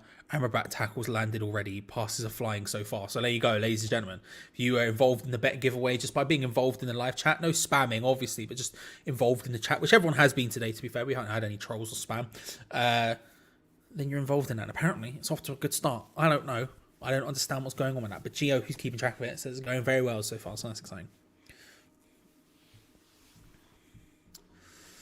We really need to strike to score goals to improve. We need the whole team to improve. Do you know what I mean? It's not solely a striker problem. Yes, obviously, if someone was putting the balls in the net consistently, that would help. But I don't really care who that is. It could be a striker, could be a defender. I don't really give a crap. Do you know what I mean? All our goals from corners have dried up, and that was mostly defenders. All our goals up front have dried up, and that was mostly Antonio and Bowen. I think there's a lot of different problems, you know. But still, I'm very. You're making me hungry, Peter. You're making me hungry. Udinese playing the ball around at the back very lackadaisically. I mean, we've got people in and around the box. This is dangerous play from Udinese. They deal with it well by playing it long in the end, but Sufal heads it to Souček, who can never really get a hold of the ball properly.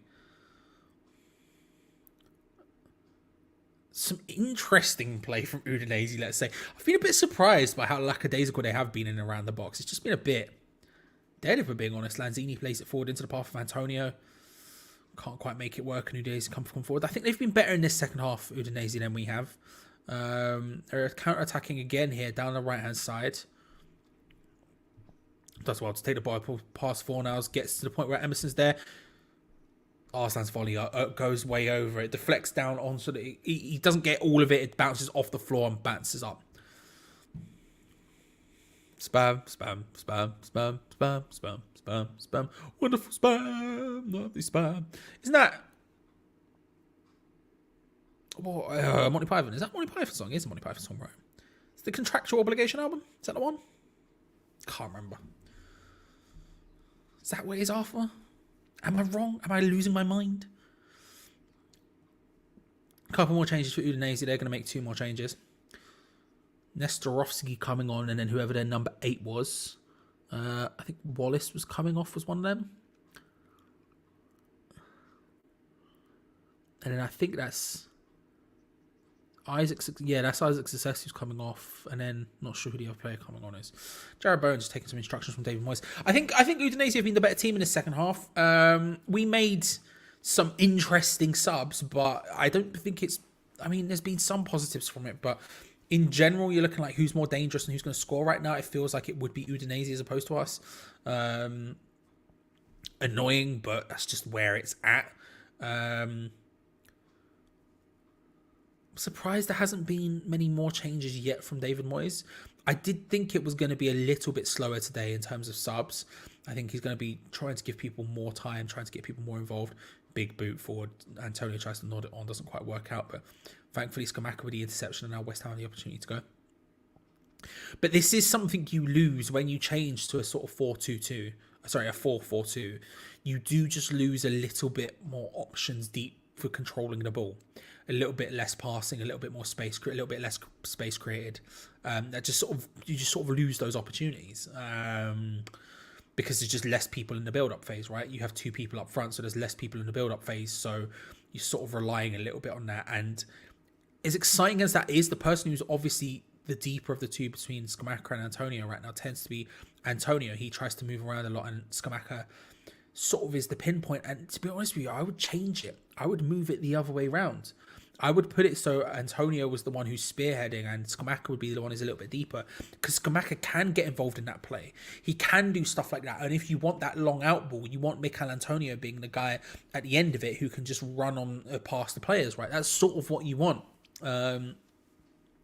Whereas realistically, right now we've got Antonio who's deeper, who can't pass to save his life. And so the idea of Antonio getting deeper in the build-up play, I mean, he's the better defensively of the two. I agree with that. But from an attacking standpoint, I think those should be flipped if we are to sort of look at this as something we could do going forward. So I find it, again, it's a very David Moyes decision in that if you're going to play those two, which one would you want to be the deeper? You'd pick the one who's better defensively. That's David Moyes' decision there, which I understand. I disagree with, but I understand. But I think build-up wise, I think it is a little bit it's just not good enough. I don't think in this second half we've really done much. I think Udinese, not like Udinese have been flying and doing all these incredible things and creating incredible chances, but they've been the better of us, and it just doesn't feel like we're doing much right now.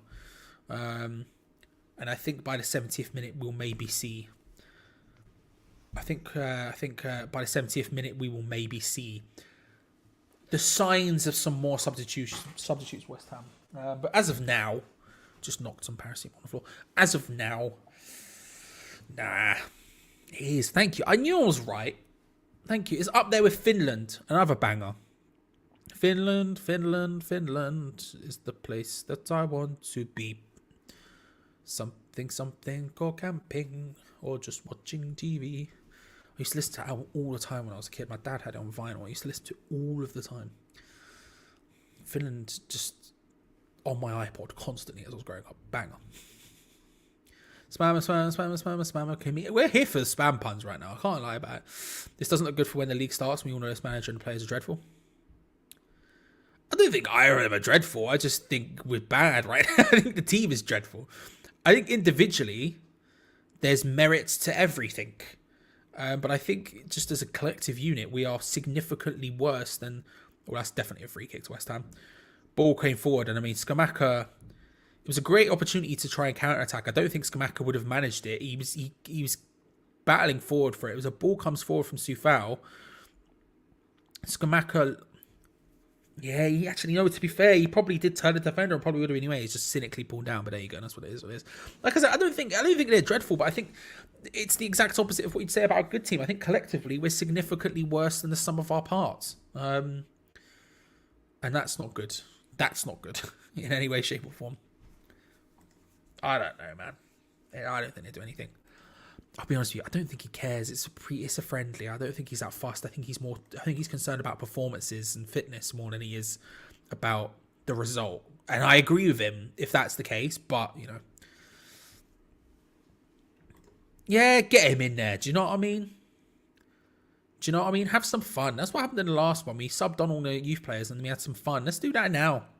Again, like I said, I felt like there was going to be significantly less in this game. I felt like we were going to use this more as a first team thing. I think they're just there to make up numbers, if I'm being perfectly honest with you. But why not? I mean, the truth is because they're not going to play in the Premier League, so why would you? I guess is the answer. But ball over top looking for Fornals, can't quite find it. Udinese, I mean, we'll take that as a corner. It was an interesting decision from the Udinese defender there. He seems to just be able to leave it to go out for a goal kick, and under a bit of pressure from Pablo Fornals, and it really was only a bit. He decides to take control of the game and it goes out for a corner, which we'll take, but still.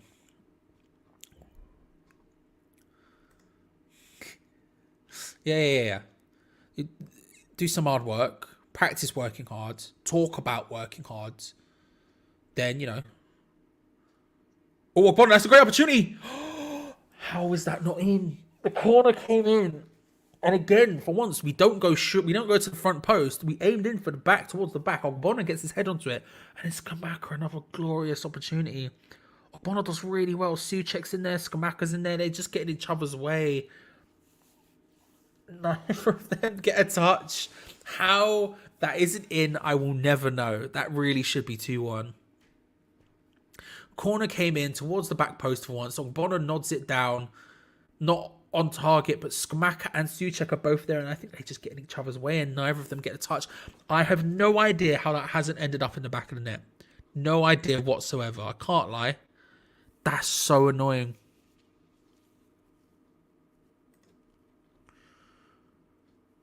So annoying. Souček on the ball. Oh, man. 22 minutes. No signs of subs yet from us. Udinese are going to make another, though. Soufal finds Antonio, who chests it down nicely on the turn. Tries to get forward, but can't. Finds Fornals instead. Lanzini. Out wide to Emerson. We seem to have changed formation a little bit.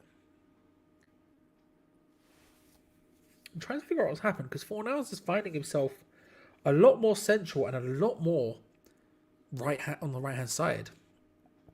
Oh, nice 1-2 with Lanzini and Antonio. Jared Bowen picks it up. Jared Bowen, good shot, good save. Skamaka with a back heel, can't quite make it past the first defender. Another opportunity for West Ham. Jared Bowen down the right-hand side, crosses it in, no one there, headed away. Emerson picks up on the far side, though. No, it's Lanzini, and he hits it! Oh, Manuel Lanzini! Jesus Christ, he's absolutely fired that in flipping heck. Flipping heck, Manuel Lanzini makes it 2. That is an absolute rocket of a shot. Flipping heck, how has he managed that? Jared Bowen does really well with the initial shot. Doesn't quite work out. It ends up passing out to Skamaka, who tries a back heel, hits off the first defender, comes back out to Bowen. Ball in, gets headed away. Lanzini takes a couple of touches to steady himself and then hits what can only be described as a Lanzini shot from about 25 yards out, significantly outside the box. Just hits an absolute pile driver from the left-hand side towards the top left-hand corner, and the goalkeeper can only get a touch to it. And it does end up in the back of the net. West Ham United 2, Udinese 1. And as that happens, Ben Johnson is coming on for Vladimir Coufal. Flipping heck. I don't know if it deflects or not. The West Ham stream is down. Oh no, we're back. Big shot, belter. Absolutely belted now. He should. I agree. Yeah, I agree. It was probably moving around. We're not going to be able to see it from another angle. It was one of those ones where there was barely any lift, so you would imagine it was probably moving in weird ways, which might have put the goalkeeper off you. But I mean, if you're discussing it in terms that pundits would, the goalkeeper would be annoyed with himself for that. But what an absolute belter of a shot that was from Lanzini. To be fair, he's absolutely waz that one in. Top bids. We'll be taking that. 2-1 West Ham. Ben Johnson on for Vladimir. Was it for Coufal? No, it was for Emerson. It was for Emerson because he's on at left back. Always another good opportunity for West Ham. Skamaka tried to find Lanzini. Couldn't quite find him. Yeah, so Ben Johnson's actually come on for Emerson, not Coufal as I thought, because he's on at left back right now. You did say that, mate, to be fair. You did 100% say that.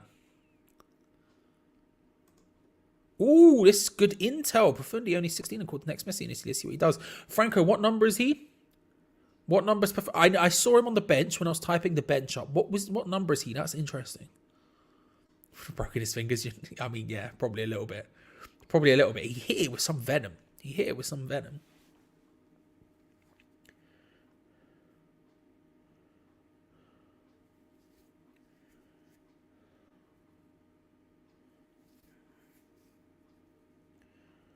There he is. Profundi was just on the ball. He's number...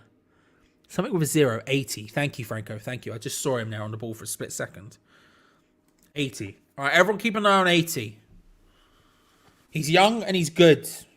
I did notice they had quite a few young players on the bench, Udinese, when I was doing the bench. Because I tried to type it up in positional order. And it's all vaguely correct apart from the last two. Of Sentis and Cochetta. Apart from those two, it's actually in positional order, right? When I was doing it for the build-up show. And I did notice a lot of their players, I found it a bit difficult because a lot of them aren't in the main squad. A lot of them are under 23 players, so... or a few at least. I'm going to sneeze. Ouchies. Right. Now we see how we move forward from here. Where do we go from here? 2-1. Are all of our senior players? Let's look at the bench. Are all of our senior players on now? Randolph hasn't come on. Apart from that, all of our senior players on the bench are on. Okay, that sort of sounds about right. And I don't know if we'll see Randolph. So, okay, that makes sense. I'm just trying to think what other subs are going to be made.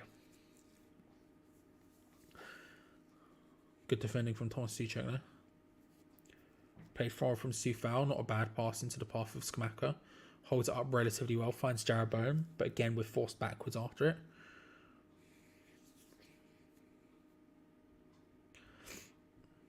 West Ham begin the slow progress forward that we're known for.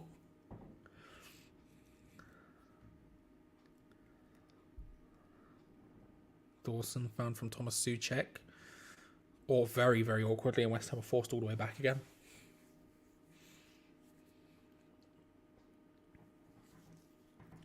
I don't know how I feel about this formation. This 4-4-1-1 type thing. there's some positives about it. There was definitely some positives about it. But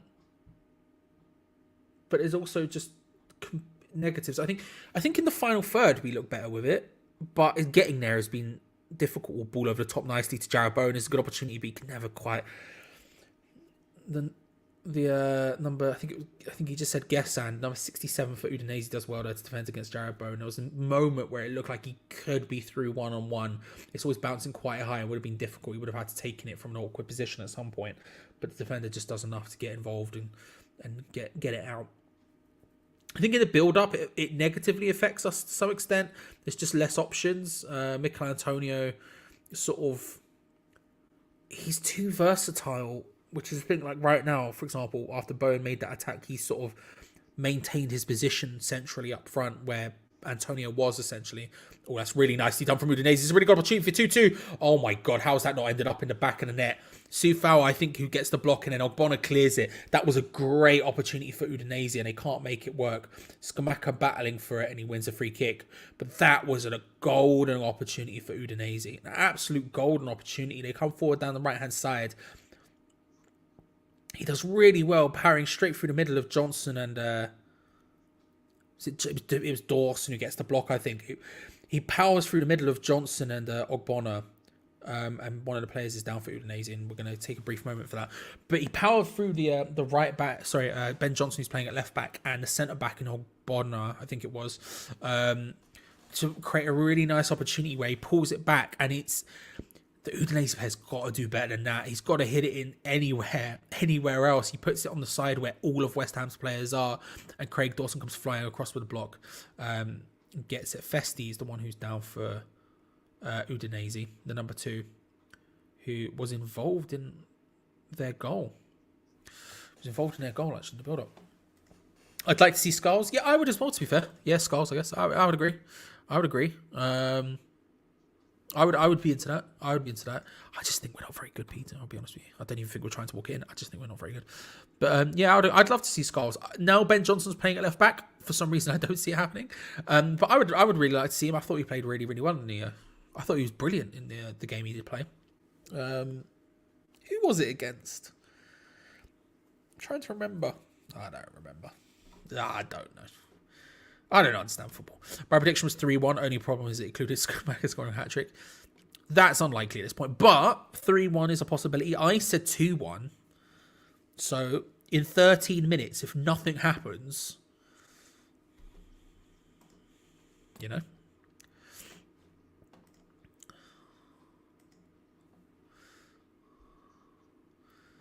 Udinese have made a change while this has all happened, apparently. Sentis comes on for Lovrich, if that means anything to anyone. Doesn't mean anything to me, to be honest, but still.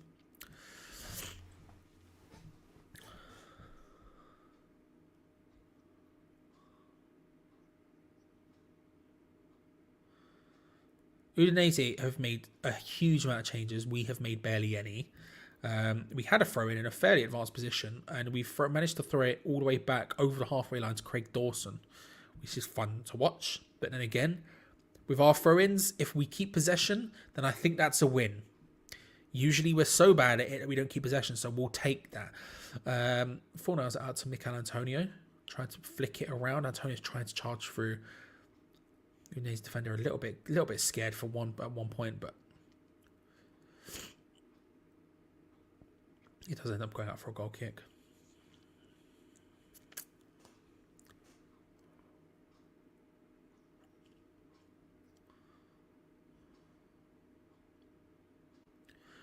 Exabue. There's a player that Udinese have called it's the one here Ezibue. But I keep hearing the word Ebue, like the Arsenal player, the old Arsenal player, and it's sending me for an absolute loop. Relatively decent defending there from Sufao, just stopping Udinese from getting forward there out for throwing. They take it quickly and recycle possession. They begin the horseshoe to the right hand side, although Bono cuts it out fairly well. Getting a phone call from my mum. I'll have to text her and let her know I'm currently on a stream. My mum did consider taking it for a split second. Antonio just scores, but he's offside.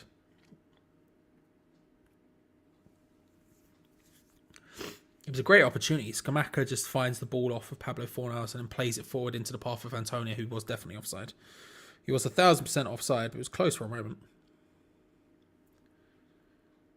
Just doing West Ham stream. Will call back after. Apparently she's left me a voice note, so that's very exciting.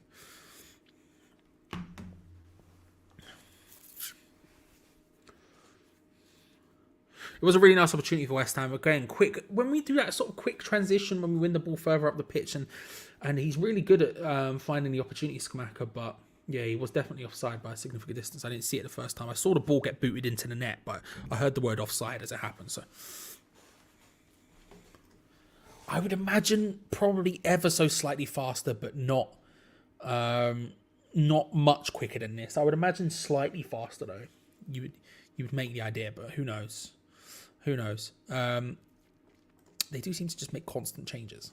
I don't know. Would you be able to summarise how this game has gone? I haven't been able to follow, and has Scamacca played well?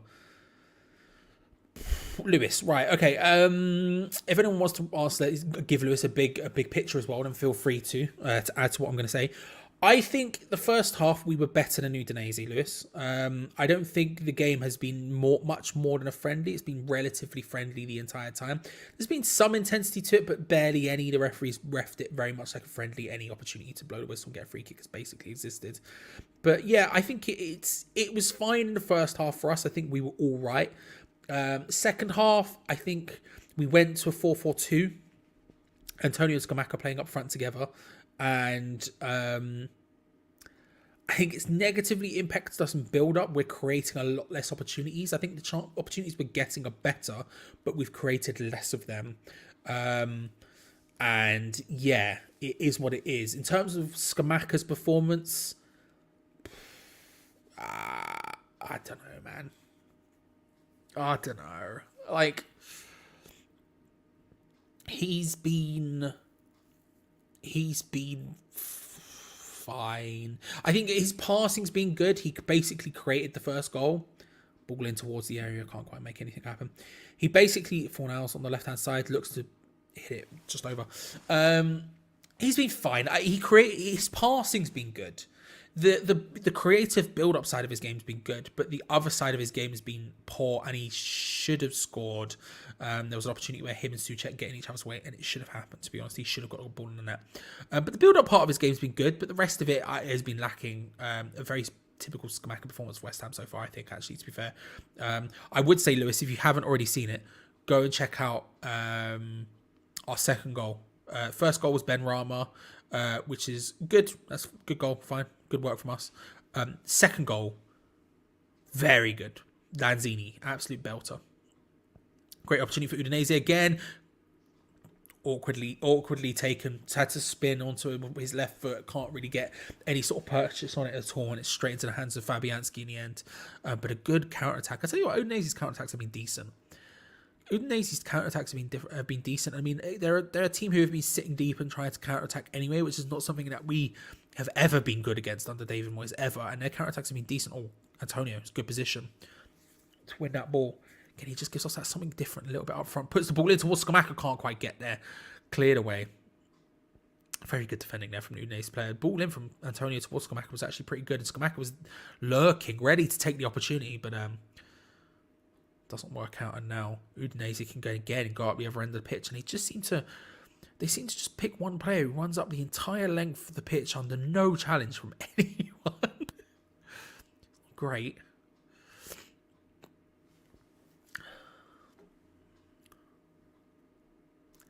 I know, I do feel guilty about it, but I'm doing stream. Again, to be honest with you, I almost took it. She says, okay. I almost took it live on air. I just didn't, That's something Mom would want me to do, to be fair. Ooh. Yeah, that did happen. Ooh. Thank you very much, Lewis. I hope you're well, by the way, bro. Hope you're having a good day.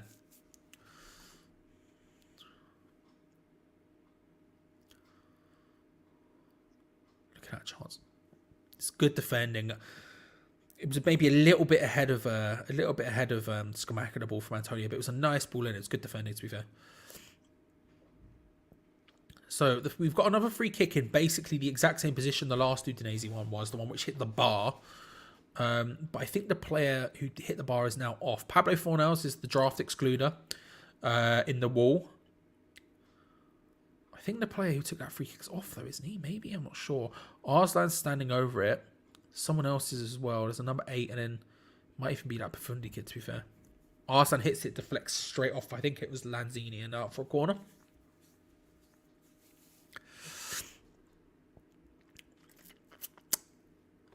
My opinion on this is wrong. Random crap. I mean, the best player is probably Declan Rice. It probably has to be, right? Now, the real interesting question is when you ask people who the second best player. I think because most people would just go to Declan Rice automatically. Who the second best player is becomes a very fun conversation. Because probably most people would have said Jarrod Bowen last year. But this year's been much different.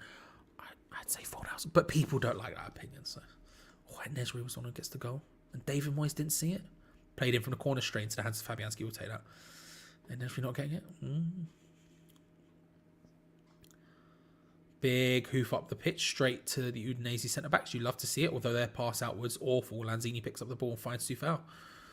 West Ham now looking for the counter-attack. Soufal looking for Bowen, who sort of hangs around. Again, in those positions, Bowen's the one on the counter-attack. I guess, to be fair, he's not bad on the counter-attack. I can't act like he's bad on the counter-attack. It's fine, but you'd want Antonio being that guy. But Bowen's not a bad second option for it. It's not a bad second option for it.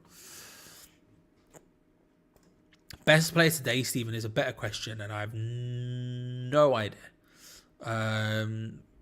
Best player today, so Bonner's been decent, although for goal was a bit all over the shop.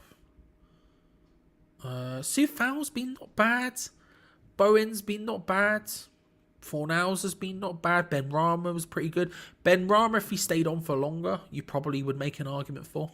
I'd be honest, you'd probably make an argument for. David, I'm really sorry, my bro. That is an awful thing to happen.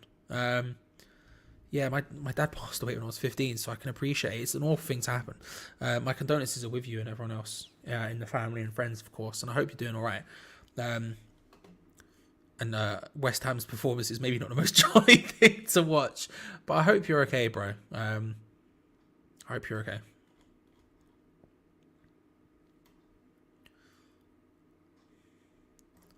How are you, Richard? I hope you're well. I'm all right. I'm ill.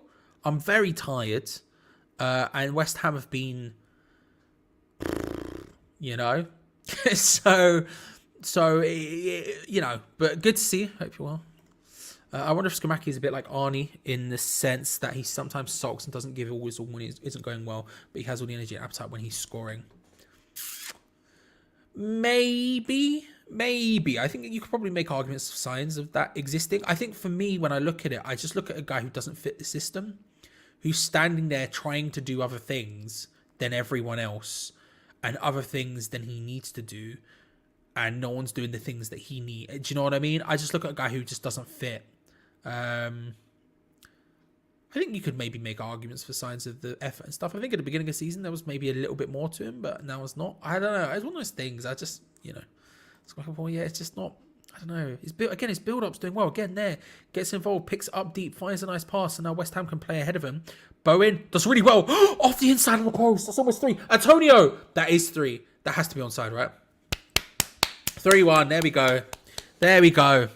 Who said 3-1? Someone said 3-1. It is 3-1 to West Ham. And again, this is what I'm saying about Scamacca. He does well in the build-up phase. And now we have a couple of players in Bowen and Antonio who can play a little bit ahead of him. It gives us that little bit extra dimension, which is really good. And it ends up being 3-1. Play down the right-hand side. Soufal finds Scamacca, who controls it. Waits for Soufal to make a run, who does really well. He drags the player away as well with the positioning. And Soufal's just there. Finds Bowen. Oh, he's really unlucky from Bowen that doesn't go in. He just picks his spot, opens his body, swerves it around the goalkeeper, hits the base of the inside post, and then thankfully it comes straight back to him as he runs. He manages to pull back from Mikel Antonio, who can pass it in, which, to be fair, from 6 yards out is not something that Mikel Antonio is known for doing. So we'll take that. But it is Mikel Antonio who gets the goal. It's 3-1. You did see a goal. Good times. Good times. And then at the end there, Scamacca does come off for Connor Coventry, which will probably be the final sub. Again, like I said, I expected it to be a lot less. I expected it to be a lot less today, and it has ended up being that way.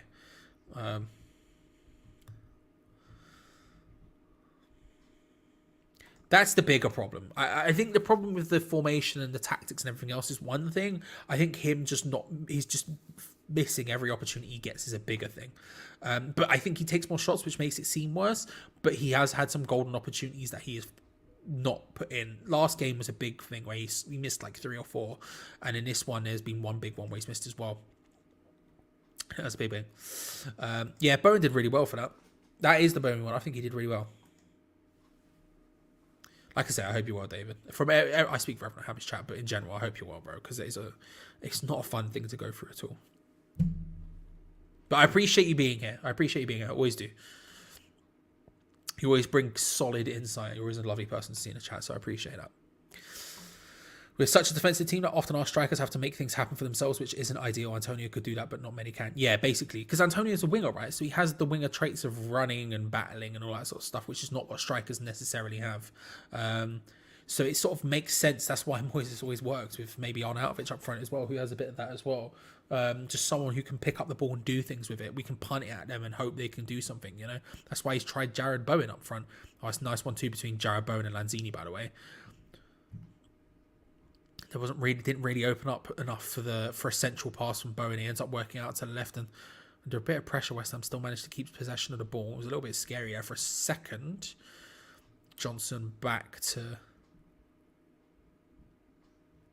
Lanzini. Oh, that's nice play into 4 now. Sorry, not Lanzini. Back out wide to Soufal. Looking for a 1-2. Bowen doesn't quite work out. The idea was nice, but doesn't quite work out. Given away a bit easy there, but West Ham regained possession of the ball. Connor Coventry with the interception. Tell you what, at the end of the game, we seem to have woken up. It took until the 80-something minute, but we seem to have woken up. Whoever said 3-1? Stephen, congratulations, my friend. Strong shout from you, clearly. We'll act like it was a Scamacca hat-trick, and we can all just solid movements from Stephen. Tell you what, right at the end of the game, very quickly, let's get some man of the match. Why not? Who do you think's been best today? It's not been the most lightning of games, although we have won 3-1 away in Europe, so... You know, can't complain too much, but it hasn't been the most lightning of matches. So who would you think, out of everyone, Man of the Match award, who would you give it to? Who gets the most amount of votes? Was the Hams Chat Man of the Match award. I forgot to do it last time. I'm using this as a build-up phase for me as well. Mid-season friendlies to sort of get back up to speed for the team and me, because I'm all out of whack. Small things like baby bells, Man of the Match, all that sort of stuff. Soufal goes down. Free kick.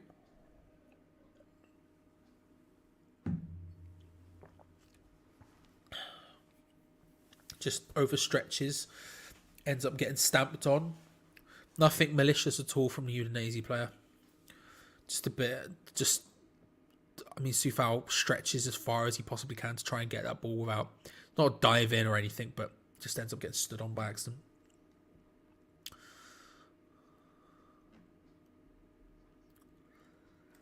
You've probably seen our best period, I would make the argument of saying, Richard. Like I say, first half we weren't awful, but yeah, I would probably say that. That's a fair point. Yeah, I would agree with that. I mean, Antonio, we do kind of expect it from because it's Mikel Antonio. It's like, what can you do? But Scamacca, we do expect better. And I think actually what Arthur says here, he doesn't even get him on target. Yeah, but again, he takes so many shots. And I'm very okay with that because someone has to bloody do it. But I think we just need to have people creating opportunities around him. This formation works a little bit better in that sense, even if everything else doesn't really work for us. I think it's a little bit better. He is here. He's not. He is here. No, he's at Paddy's. He's at his holiday home. You know, for December, he's at the holiday home. Will he be here next weekend? Maybe he will. Maybe he won't. Is he folded up over there and I just thought to get him out before the game? Maybe. I don't know what you're talking about, Lewis. What I would say is he's at Paddy's for Christmas. You know, he's out here cooking a rum ham. He's getting sorted, getting his life and getting in order. Ready to by all of the presents that D and Dennis want for himself. You know how it goes.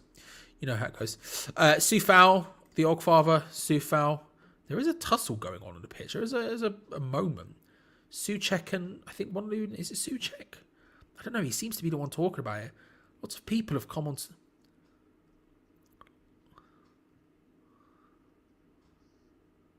Yeah, okay, well, the game is over. On a very weird note, the game is over.